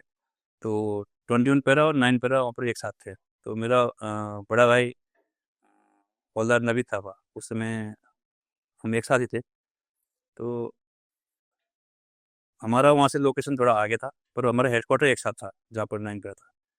जब वो आगे फॉरवर्ड के लिए गया, थोड़ा इमोशन हो गया, वो इमोशनल हो गया था कि जो भी इसको खाने के लिए सामान सुमान मिला था वो बोला यार तू खा ले, हम तो मौका मिलेगा नहीं मिलेगा। हाँ, तो वो लड़ाई में गया था तो नहीं, मैं साउथ हेडक्वार्टर ऑफ मिशंस।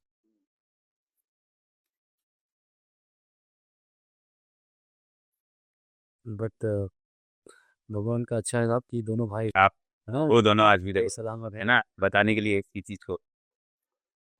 जब वो अपना वो कहानी सुनाता है उधर का, जब वो पोस्ट में जब फायर फाइट हुआ पाकिस्तान में अपने, जब वो रात के अंधेरे में जब वो पोस्ट में गए, तो दोनों साइड में 100 मीटर के एरिया में पाकिस्तान का अर्ली वार्निंग पोस्ट था। पर वो रात, और जो जहाँ से वो गली से गुजरे थे, जो नाले से, वहाँ पर पूरा बर्फ था। तो वहाँ पर उन्होंने बूबी ट्रैप्स वगैरह लगा रखे थे। तो इनका किस्मत अच्छा था कि इन्होंने रात को, बस सुबह टाइम में फर्स्ट लाइट से पहले पहले उन्होंने उस एरिया को क्रॉस किया। तो उसमें बर्फ़ थोड़ा टाइट रहता है। तो वो बर्फ़ टाइट होने के कारण वो बूबी ट्रैप जो माइन वगैरह बिछा रखे थे उन्होंने, वो एक्टिव नहीं हो पाया। उसी माइन में बाकी दूसरे यूनिट जब इनके सपोर्ट में गए थे, तो उन्होंने जब दिन में जब वहाँ से विड्रॉल किया, तब उनके बंदे उसी बूबी ट्रैप में फंस के काफ़ी कैजुअल्टी हुआ था।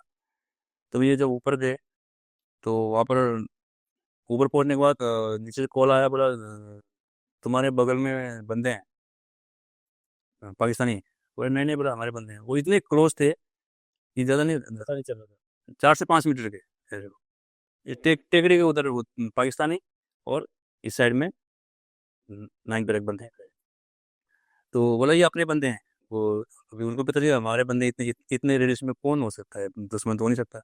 तो रात को उन्होंने जितने मार रहे थे, बाकी जो बचे हुए बंदे वो छुप के बैठे थे, वो नया अपना पाकिस्तानी। तो रात को उन्होंने काउंटर किया, तो पाकिस्तानियों ने। हाँ, तो उसमें भी इनको कुछ कैजुअल्टी हुआ। तो उसके बाद में फायर मंगाया, तो फायर काफ़ी बंदे कैजुअल्टी हो गए। तो इन्होंने क्या किया, जितना हो सके जो कैजुअल्टी हो रहे थे बंदों को उस बर्फ़ में स्लीपिंग बैग में डाल के हमने कमर में बांध के सड़क सड़क के नीचे लेके आए थे। और कई बंदे जैसे मूवी में दिखाते थे, बंदे कैजुअल्टी लेके जा रहे, उसके ऊपर ये आर्टिफिशियल आके बंदा उड़ रहा, बोला ये सिचुएशन था। तो मेरा भाई भी एक बंदे को स्लीपिंग बैग में डाल के उसको कमर में बांध के, चल तो सकते नहीं, स्लाइड हो गए, सीट के बल स्लाइड हो के नीचे जा रहे थे। तो इतने में उनके ऊपर एक आर्टिका सेलिंग आया, और जो कैजुअल्टी था वो तो बाद में चला पता, वो तो ख़त्म ही हो गया। तो मेरा भाई हवा में 15-20 फीट हवा में जाके दूसरी जगह गिर गया, उसको सिर्फ पीठ में झटका लगा और बेहोश हो गया। तो एक दूसरा बंदा आया, वो भी था वो मेरे साथ में, मेरा 9 पे लगा, वो डाइविंग कोर्स में मेरा कोर्समेट है।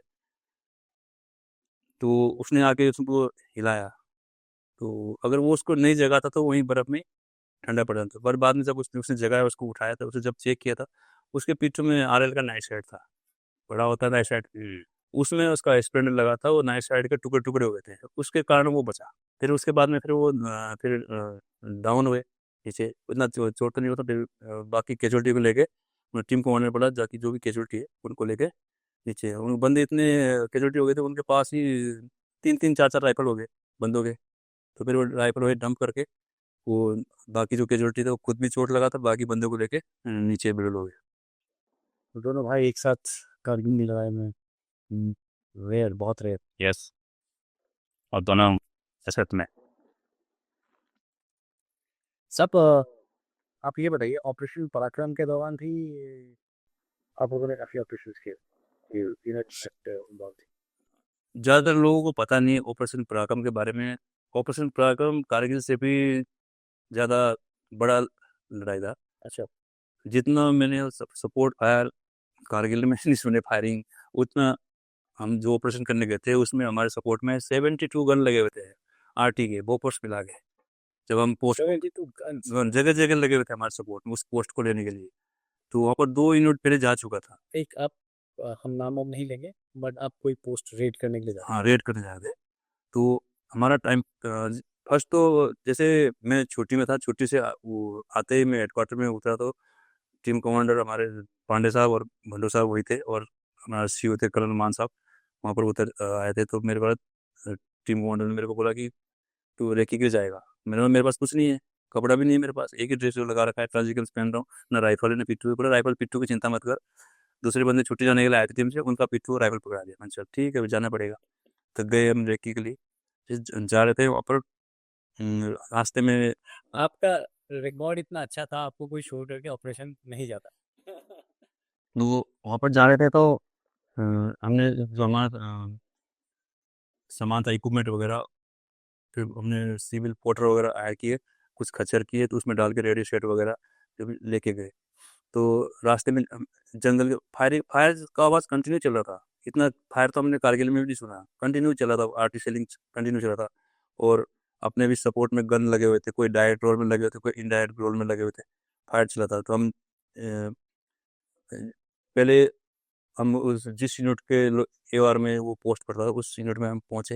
हेडक्वार्टर में जैसे पहुँचे, हमारा पहुँचना और उधर चीता है 2 हेलीकॉप्टर उधर लैंड करना। मैं किस लिए आया, बोला हमारे घातक के 3 बंदे घायल हो गए, वो मोटर का सेलिंग हुआ था, स्प्लेंडर लगा था उनको, और उससे पहले उनको काफ़ी कैजुअल्टी हो गई, फेडरल कैजुअल्टी हो चुका था उसमें।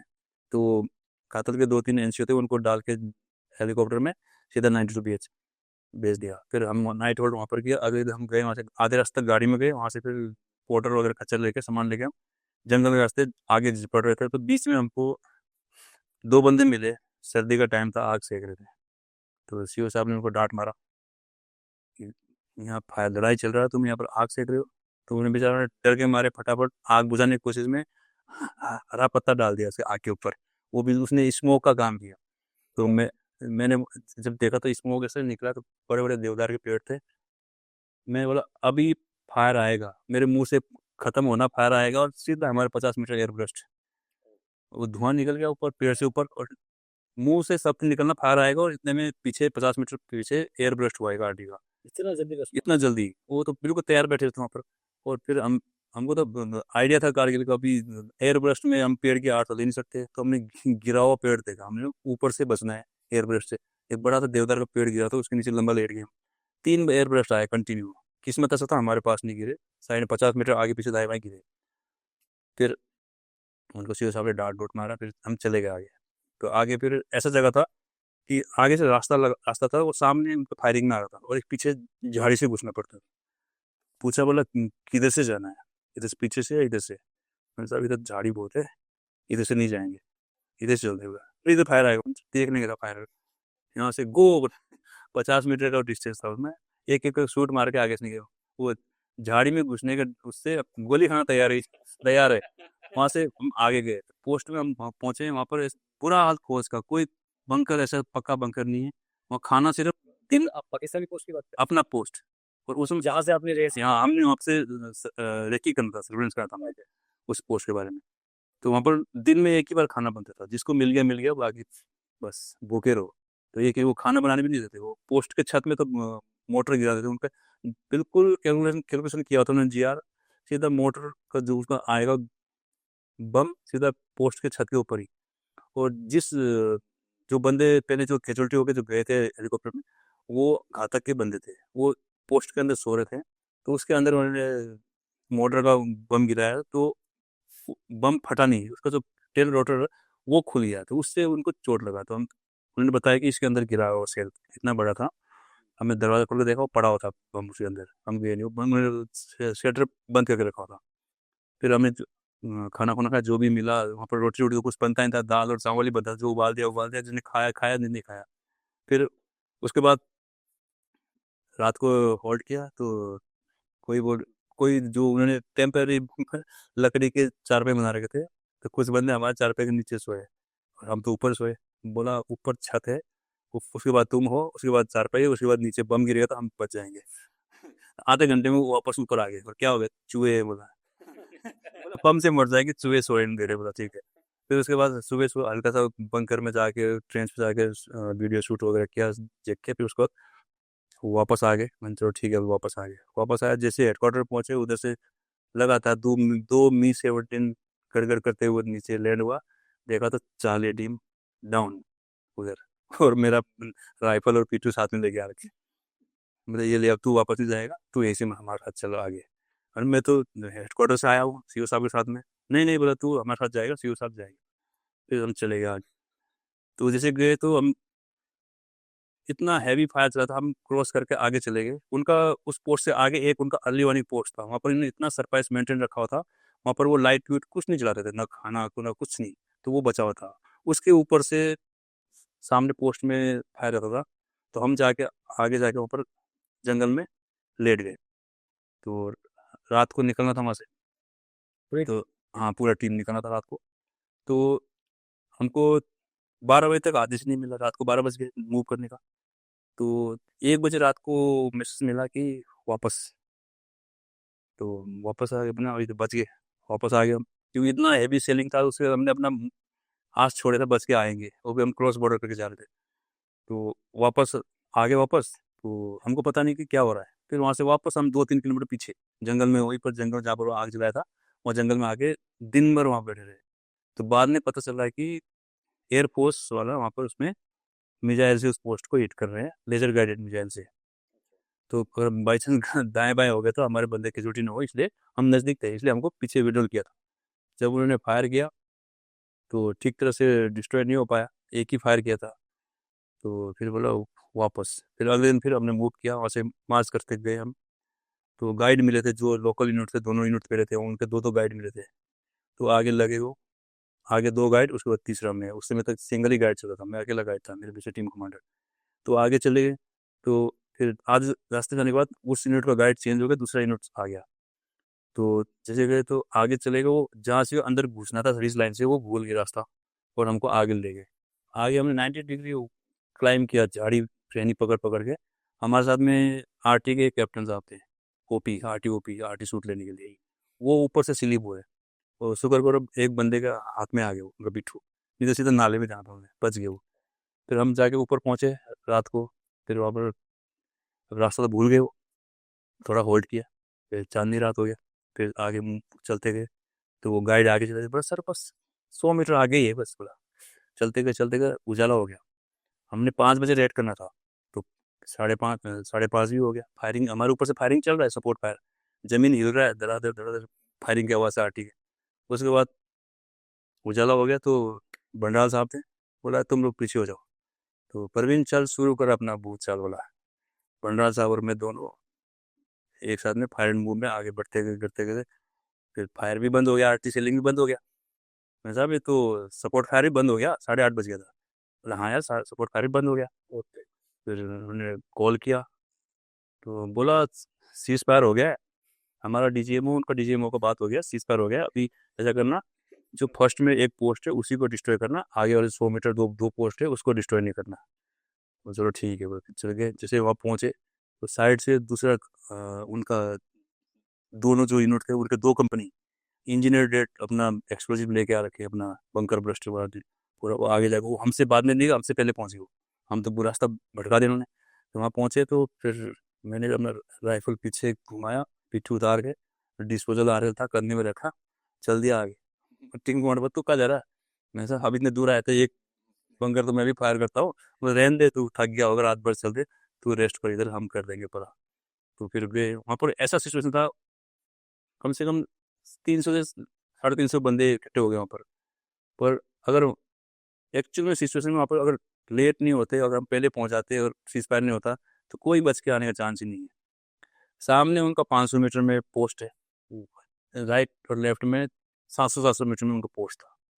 तो छुपेगा किधर से छुपेगा? सामने जगह पेड़ है, इसमें आड़ लेगा तो इधर से दोनों वाला मारेगा, इधर से छुपेगा तो इधर वाला मारेगा।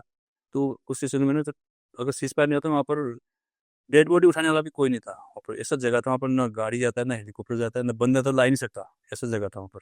और काफ़ी बंदे उस जो लोकल यूनिट था वहाँ पर का, उसी ट्रेन में चलते हुए गिर के मरे हैं उसी में। बाद में उन्होंने रोप फिक्स किया है, आरएल वाला लेके चल रहा है, उसका बेंचुरी टकरा गया पत्थर में सीधा नाले में। कई बंदे ऐसे बहुत कैजुअलिटी हुआ उस यूनिट का। बाद में उसी दिन जिस दिन हम वापस जा रहे थे उसी दिन का सुबेदार मेजर साहब खत्म हुआ है। जब हम वापस आए थे तो जो फायरिंग हो रहा था, मिसाइल फायर हो रहा था, तो हम पीछे थे, तो सीओ साहब और एसएम साहब जा रहे थे। तो हमने बोला साहब कहाँ जा रहे हो? अरे बंदों का मोरल डाउन हो गया, काफ़ी खिचड़ी हो गया था, तो उनका मोरल अप कर जा रहे थे। तो गए, एसएम साहब खड़े थे बंकर में, उधर से उन्होंने मिसाइल सीट किया। एसएम साहब उसी रात को खत्म। और 2-3 चीजेस भी जो खत्म हुआ थे एसके वगैरह जो रिपोर्टिंग के लिए खड़े थे वो भी सब खत्म। उस एरिया में क्या, हमारा पोस्ट सब डाउन था, उनका पोस्ट सब ऊपर था। हाँ, तो हम देखते थे हमारे जो पोस्ट है इंडिया के पोस्ट, उसके छत में बम गिर रहे, तो क्या कर सकते, नीचे फायर नहीं कर, हम इधर से फायर करेंगे उसको। और जो कि हमने यहाँ पे उनका जो आरटी का गन था सीधा डायरेक्ट रोड में लगा रखा था उन्होंने, सीधा फायर कर रहे थे, सीधा हिट। साहब आप फौज में इंस्ट्रक्टर भी थे, जहाँ आप माउंटेन वारफेयर सिखाते थे पूरी फौज को, ऑफिसर्स को, जेसीओस को, जवानों को ही। उसके अलावा आपने माउंट एवरेस्ट भी किया हुआ है, माउंट धौलागिरी भी किया हुआ है, और माउंट कुन भी किया हुआ है। इनफैक्ट आपने टीम को लेट करके उनको सबमिट कराई हुई है। इन तीनों सबमिट्स में कौन सी ऐसी सबमिट है जो आपको लगा, या तीनों में अलग डिफरेंस होता है ना, कोई टेक्निकल टफ होती है, कोई फिजिकली वैसे रहती है, आपको सबसे इंटरेस्टिंग कौन सी लगी? अब आप बोलेंगे कि सर माउंट एवरेस्ट तो सबका सपना होता है एंड सबसे चैलेंजिंग कौन सी लगी? सबसे चैलेंजिंग तो हमको ये जो माउंट धौलागिरी है। माउंटेन की बात करने से पहले मैं आपको एक चीज़ बताना चाहूँगा कि जो माउंटेन में, जैसे हमने ऑपरेशन के बारे में बात किया है, सबके कदम कदम में जो स्काउट चलता है उसको खतरा रहता है, इसी प्रकार माउंटेन में भी हर कदम में कब मौत आ जाए पता नहीं चलता है।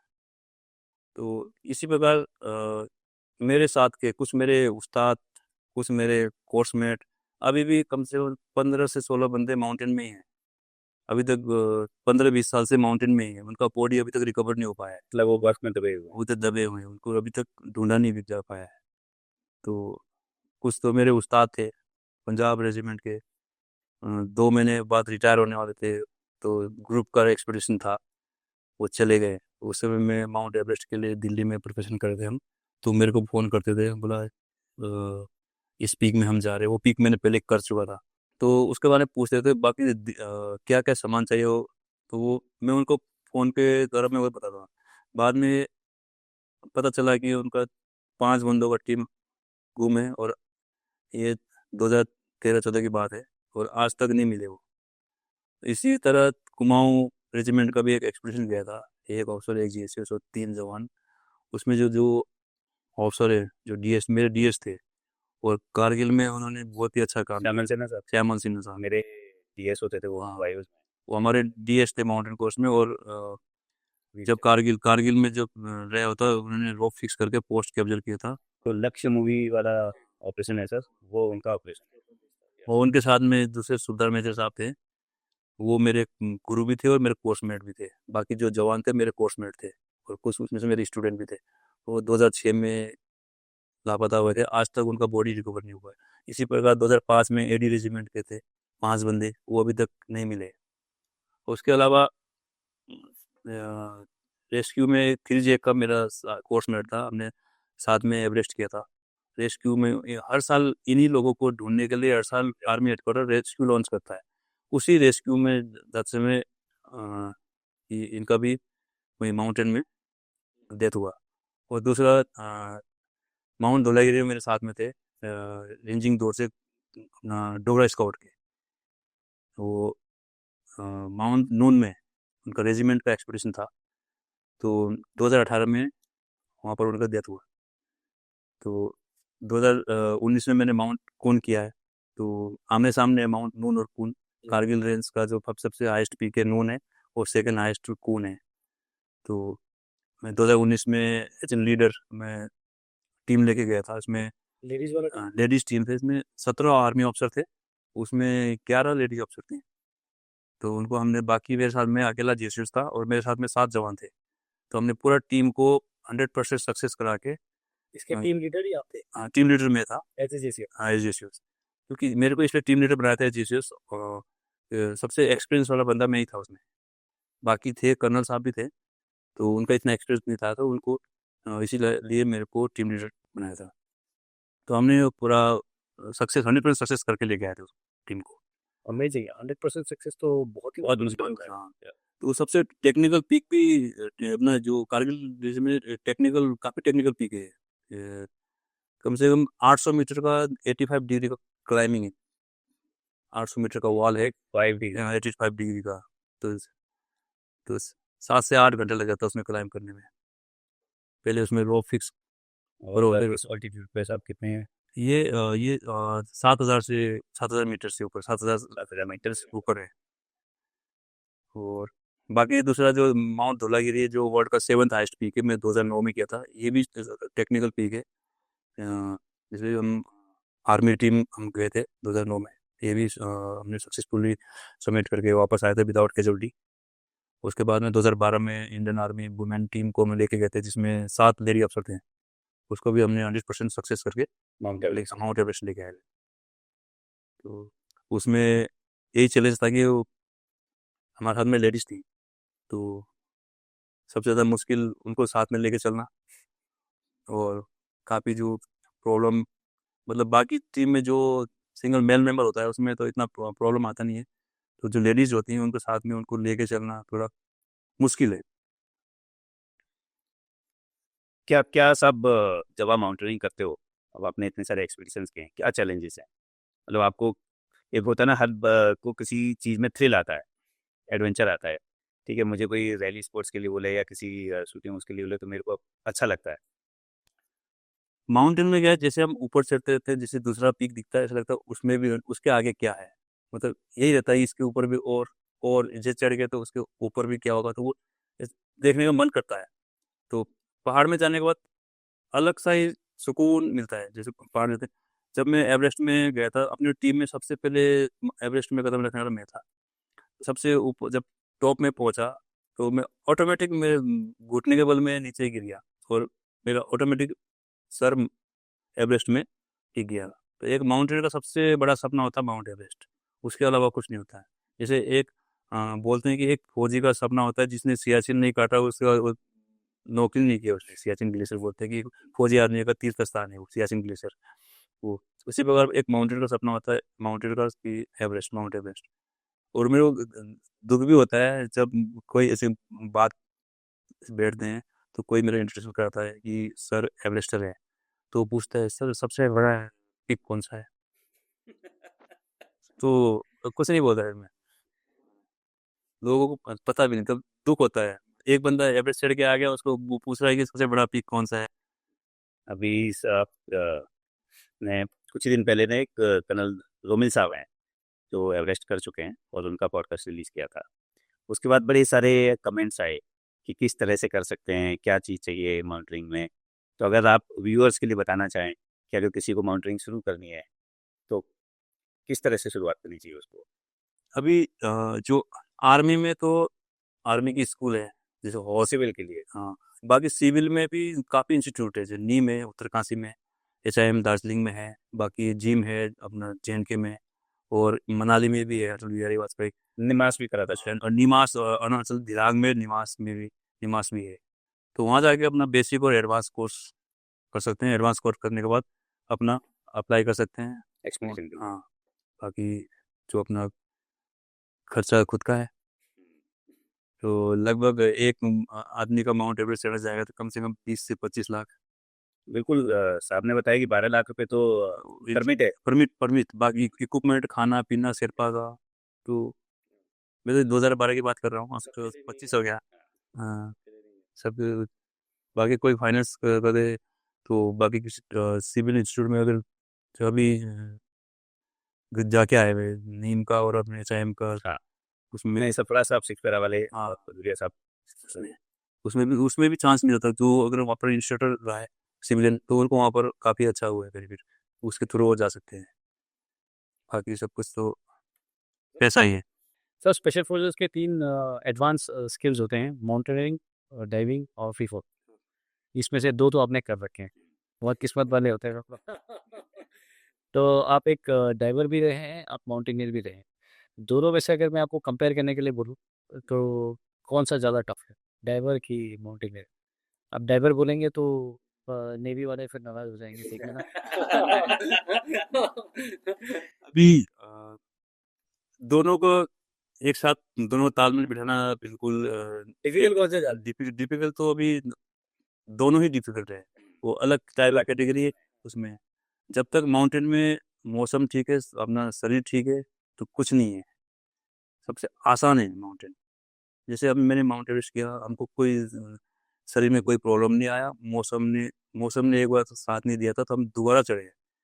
तो एक चीज़ मैं आपको बता दूँ, जो साउथ कोल है समिट कैंप 8,000 मीटर में है, जिसको डेड जोन बोलते हैं। ऑक्सीजन लेवल कुछ नहीं है वहाँ पर। वहाँ जाके हम वापस 2 कैंप में वापस आए हैं, क्योंकि कोई सिविलियन जो क्लाइंबर वो सोच भी नहीं सकता वापस 2 कैंप से 3 कैंप, 3 कैंप से 4 कैंप जो समिट कैंप है, वहाँ जाके वापस 2 कैंप में आके दोबारा क्लाइम करके जाना सोच नहीं सकता। तो हम समिट के लिए गए थे, मौसम ख़राब हो गया, हम वापस 2 कैंप में आए। 2 कैंप में हमने 2 दिन रुके। वहाँ एल्टीट्यूड इतना ज़्यादा है, कुछ खाया नहीं जाता। तो जितना दिन हम ऊपर रहेंगे उतना हमारा शरीर क्या है, वीक होता रहेगा। ग्रेजुअल। हाँ, तो फिर हम दोबारा हम गए वहाँ पर। एक नाइट 3 कैंप में रुके, उसके बाद सुबह निकल के फिर समिट कैंप में गए। समिट कैंप से फिर शाम को, रात को ही समिट होता है दिन में, मतलब 10 बजे के बाद में माउंटेन में 10-11 बजे के बाद में मौसम ख़राब होता है। और सबसे ज़्यादा कैजुअलिटी जो एवरेस्ट में हुआ वो 2012 में हुआ हमारे टाइम में। जब हम रात को गए टूर्स में, सामने दिख रहा है बॉडी। सबसे पहले कनाडा से 2 कपल आए थे, नेपाली थे, मेल फीमेल आए थे। उनको काफ़ी उनको एडवर्टाइजिंग जगह जगह उनके पोस्टर लगे हुए थे कैंप, बेस कैंप में। तो हमसे जिस दिन हम वापस आए थे उससे एक दिन पहले उन्होंने वो क्लाइम के लिए गए थे। तो वापसी में वहीं पर समिट कैंप से ऊपर 400-500 मीटर ऊपर डेथ हो गई वो। तो कोई लेके नहीं आता उधर से बॉडी, खुद अकेला बंदा निकलना मुश्किल है, वो बॉडी कौन उठा के लाएगा। तो हम जब कैंप से निकले तो फर्स्ट में हमको कनाडा का फ्लैग रिफ्लेक्ट हुआ। टोर्स में। तो हमने बोला ये वो कनाडा वाली लेडीज है, तो साइड में पड़े थे। फिर आगे गए तो एक ब्रिटिश का बंदा था, वो लेटा हुआ था। एक आगे गए तो एक जापान का बंदा उसी रोप में लटका हुआ था। फिर हम साइड से रोप करके निकल गए। तो 3 बॉडी हमको मिली रास्ते में। जब वापस आया उजाला हो गया तो देखा तो हाँ, तो डेड बॉडी का पूरा कोई पुराने पुराने बॉडी वगैरह ऐसे ही कंकाल पड़े हुए हैं, कोई ऐसे पड़ा हुआ है। जो फ्रेश थे वो तो फ्रेश थे, उनको कुछ नहीं हुआ। बाकी जो पुराने पुराने बॉडी, वो कपड़े फट गए, ऐसे बॉडी चमक रहा है, किसी का कंकाल दिख रहा है, किसी का सर दिख रहा है, बेतरतीब है। तो हमारे टाइम में लगभग 13 बंदे खत्म हुए थे उसमें, बाकी टीम के। 2012 तो बार डाइविंग आपने नहीं बताया। डाइविंग का डाइविंग मुश्किल है। अगर कर रहे हैं तो नॉर्मल उसमें, अगर जैसे मैंने रेस्क्यू किया था ब्रह्मपुत्र में, तेजपुर में, तो ट्रक गिर गया था। वो ब्रिज का लंबाई कम से कम 3 किलोमीटर है। तो बीचों बीच में बड़ा ट्रक गिर गया था। तो हमको मैसेज मिला। उस समय हमारा एक टीम था, तेजपुर में था। तो उसमें 1-2 ड्राइवर्स थे, पर उसमें इक्विपमेंट नहीं था। तो मैं चार्ली टीम में था, तो इधर गुजरात में। तो हमको मैसेज मिला कि रेस्क्यू के लिए जाना था। रात को हमने अपना सामान सुमान इसका, सुबह हम निकले वहाँ से। तो शाम को पहुँचे हम वहाँ पर ब्रिज में। तो पूरा ब्रिज में मेला लगा हुआ था पूरा। तो लोग उधर एनडीआरएफ वाले इधर से उधर अपने बोट में घूम रहे थे। तो हमने बोला, हम जाके बोला कि हम ट्राई करते हैं। बोला कोई ज़रूरत नहीं, बोला आप लोग हम कर लेंगे, बोला आप लोग जाओ, बोला ठीक है। फिर हम अंधेरा भी हो गया तो हम निकल गए और अपने कैंप में चले गए। फिर जब सुबह आए हम वापस उसमें नदी में, तो वहाँ पर कोई नहीं, ना एनडीआरएफ वाले ना कोई सिविलियन। 2 कांस्टेबल थे पुलिस के। तो उनको बताया हमें इसे रेस्क्यू करने आया। तो अपने सामान सुमान निकाला हमने, अपना बोट वगैरह तैयार किया और चले गए। तो उन्होंने इतना किया था उस सिविल वालों ने कि लोकल ऐसे एंकर बना के उसमें डाल दिया था, कहाँ पर ट्रक गिरा है वहाँ पर उन्हें वो फंसा के अपना लोकल जो लकड़ी का बोट है वो बांध के रखा था उसमें। तो चल गया था पता कि नीचे कुछ है, पर कोई गया नहीं था नीचे। और इतना तेज करंट था, 12 से 15 मीटर गहराई था। जब हम ट्रक के ऊपर खड़े थे अंदर जाने के बाद, तब डेप्थ 12 मीटर दिखा रहा था हमारा डेप्थ गेज में। तो जैसे हम वहाँ गए, तो प्लान बना, हम 5 ड्राइवर थे। तो जैसे कोई नहीं था, मैं सीनियर एनसीओ में था, सीनियर में था, और मेरे साथ दूसरा ओला सोमवीर थे नेक्स्ट। तो हमने बोला कि एक बार नीचे जाकर चेक करते हैं। तो मैंने पूछा कौन जाएगा पहले। तो अपना ललन 12 वो वॉलंटियर हो गया, सर मैं जाऊँगा। मैंने ठीक है चलते हैं। तो एक ड्राइवर, डाइविंग को कराने के लिए 5 बंदे चाहिए कम से कम। एक ड्राइवर, उसका अटेंडर, और उस स्टैंड बाय ड्राइवर, उसका अटेंडर, और एक सुपरवाइजर। मतलब एक बंदा ड्राइव करता है, 5 बंदे चाहिए। तो उसको ड्राइव कराया। तो थोड़ा देर 2 मिनट में वापस आ गया ऊपर। ज़्यादा नीचे नहीं गया, लाइव कराया तो नीचे गया, थोड़ा ऊपर आ गया। क्या हो गया? तो बस सर ये फिंस इसको निकालना पड़ेगा, क्योंकि इतना करंट है, बंदा खड़ा नहीं हो पा रहा। तो फिंस निकाल दिया। ठीक है। जो रोप उन्होंने डाल रखा था उसमें, जो थर्ड क्लास हम रोप करते हैं, उस प्रकार से हाथ और पाँव फंसा के वो नीचे गया।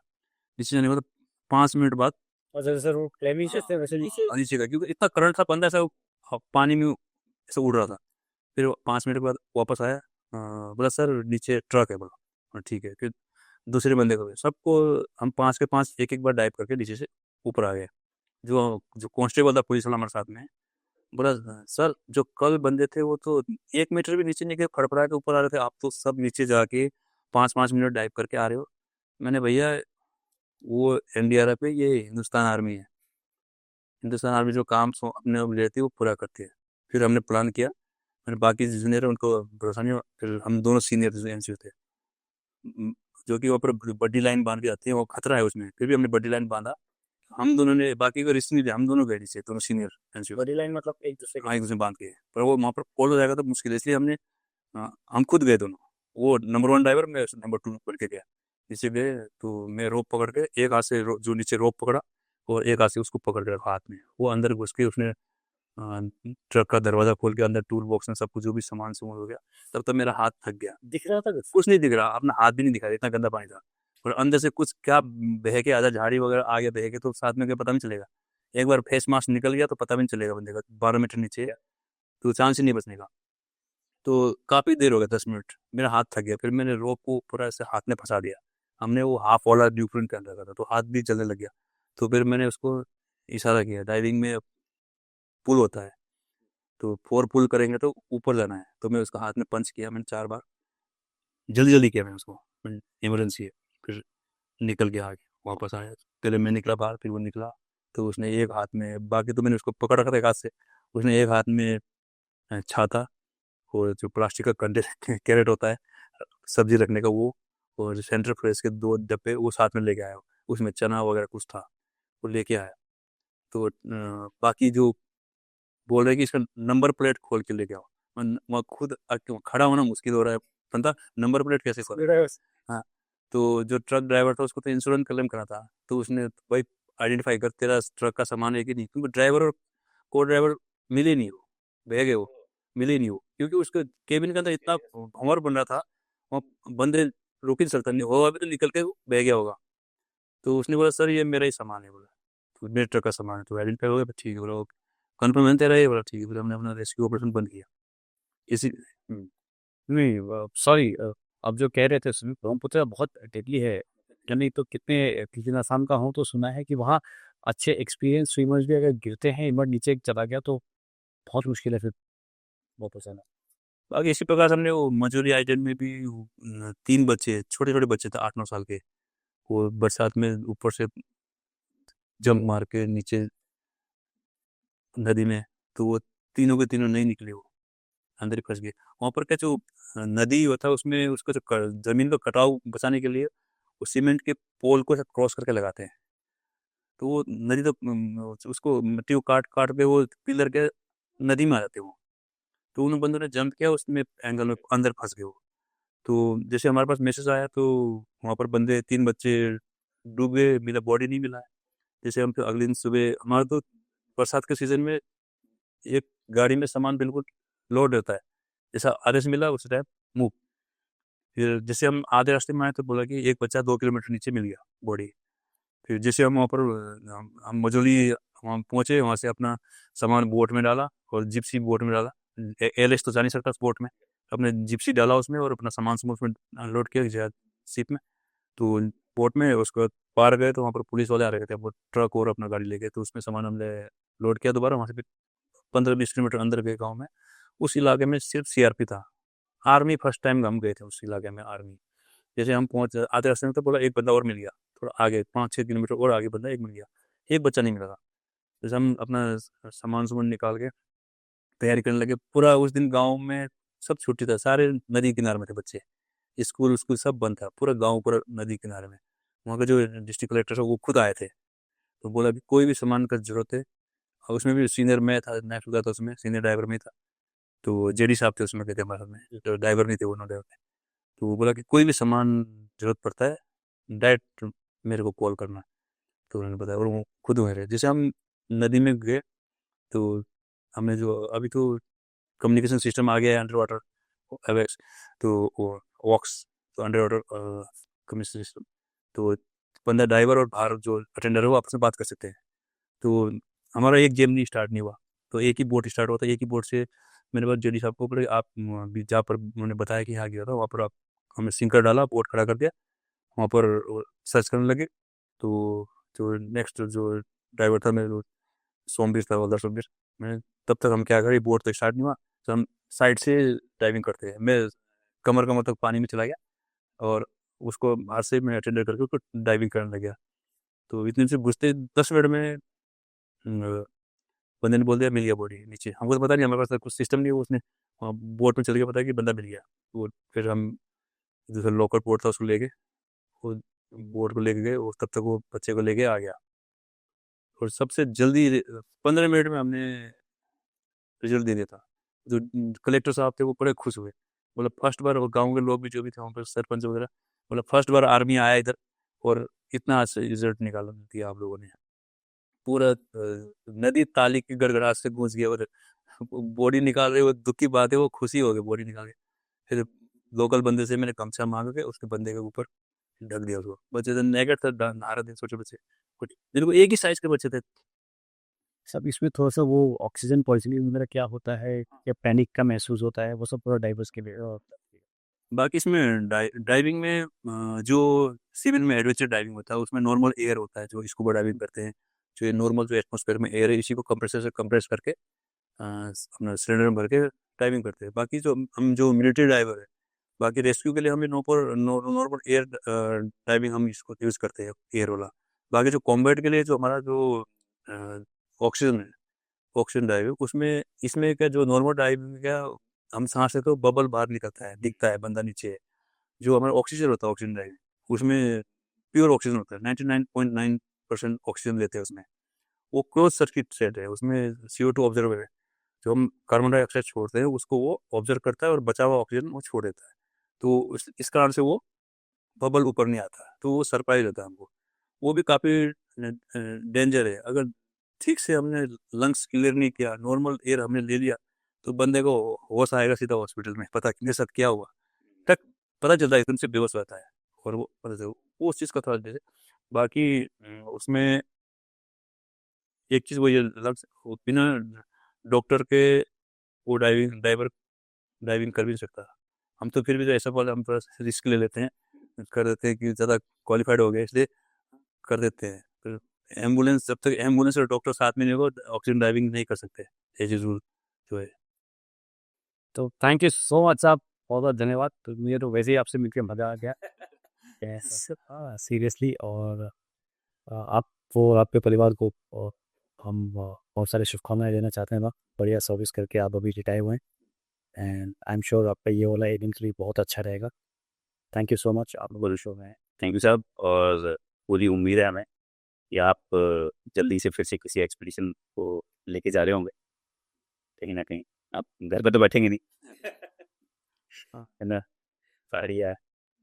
बाकी जाते जाते मेरे को एक चीज़ आ गया, मान सिंह साहब का एक बात याद आ गया, जो हम ओपी प्रोग्राम से वापस आए, जो हमारा जैसे गेट टुगेदर से बड़ा खड़ा टाइप हुआ था, तो आए थे, जो आपकी टी शर्ट देख के मेरे को याद आ गया।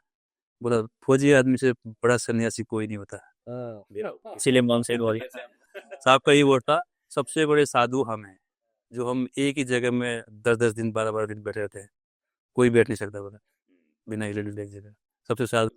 सबसे बड़े सन्यासी हम ही हैं, बोले। ये टी शर्ट देखे आपको थैंक यू सर। बहुत धन्यवाद साहब।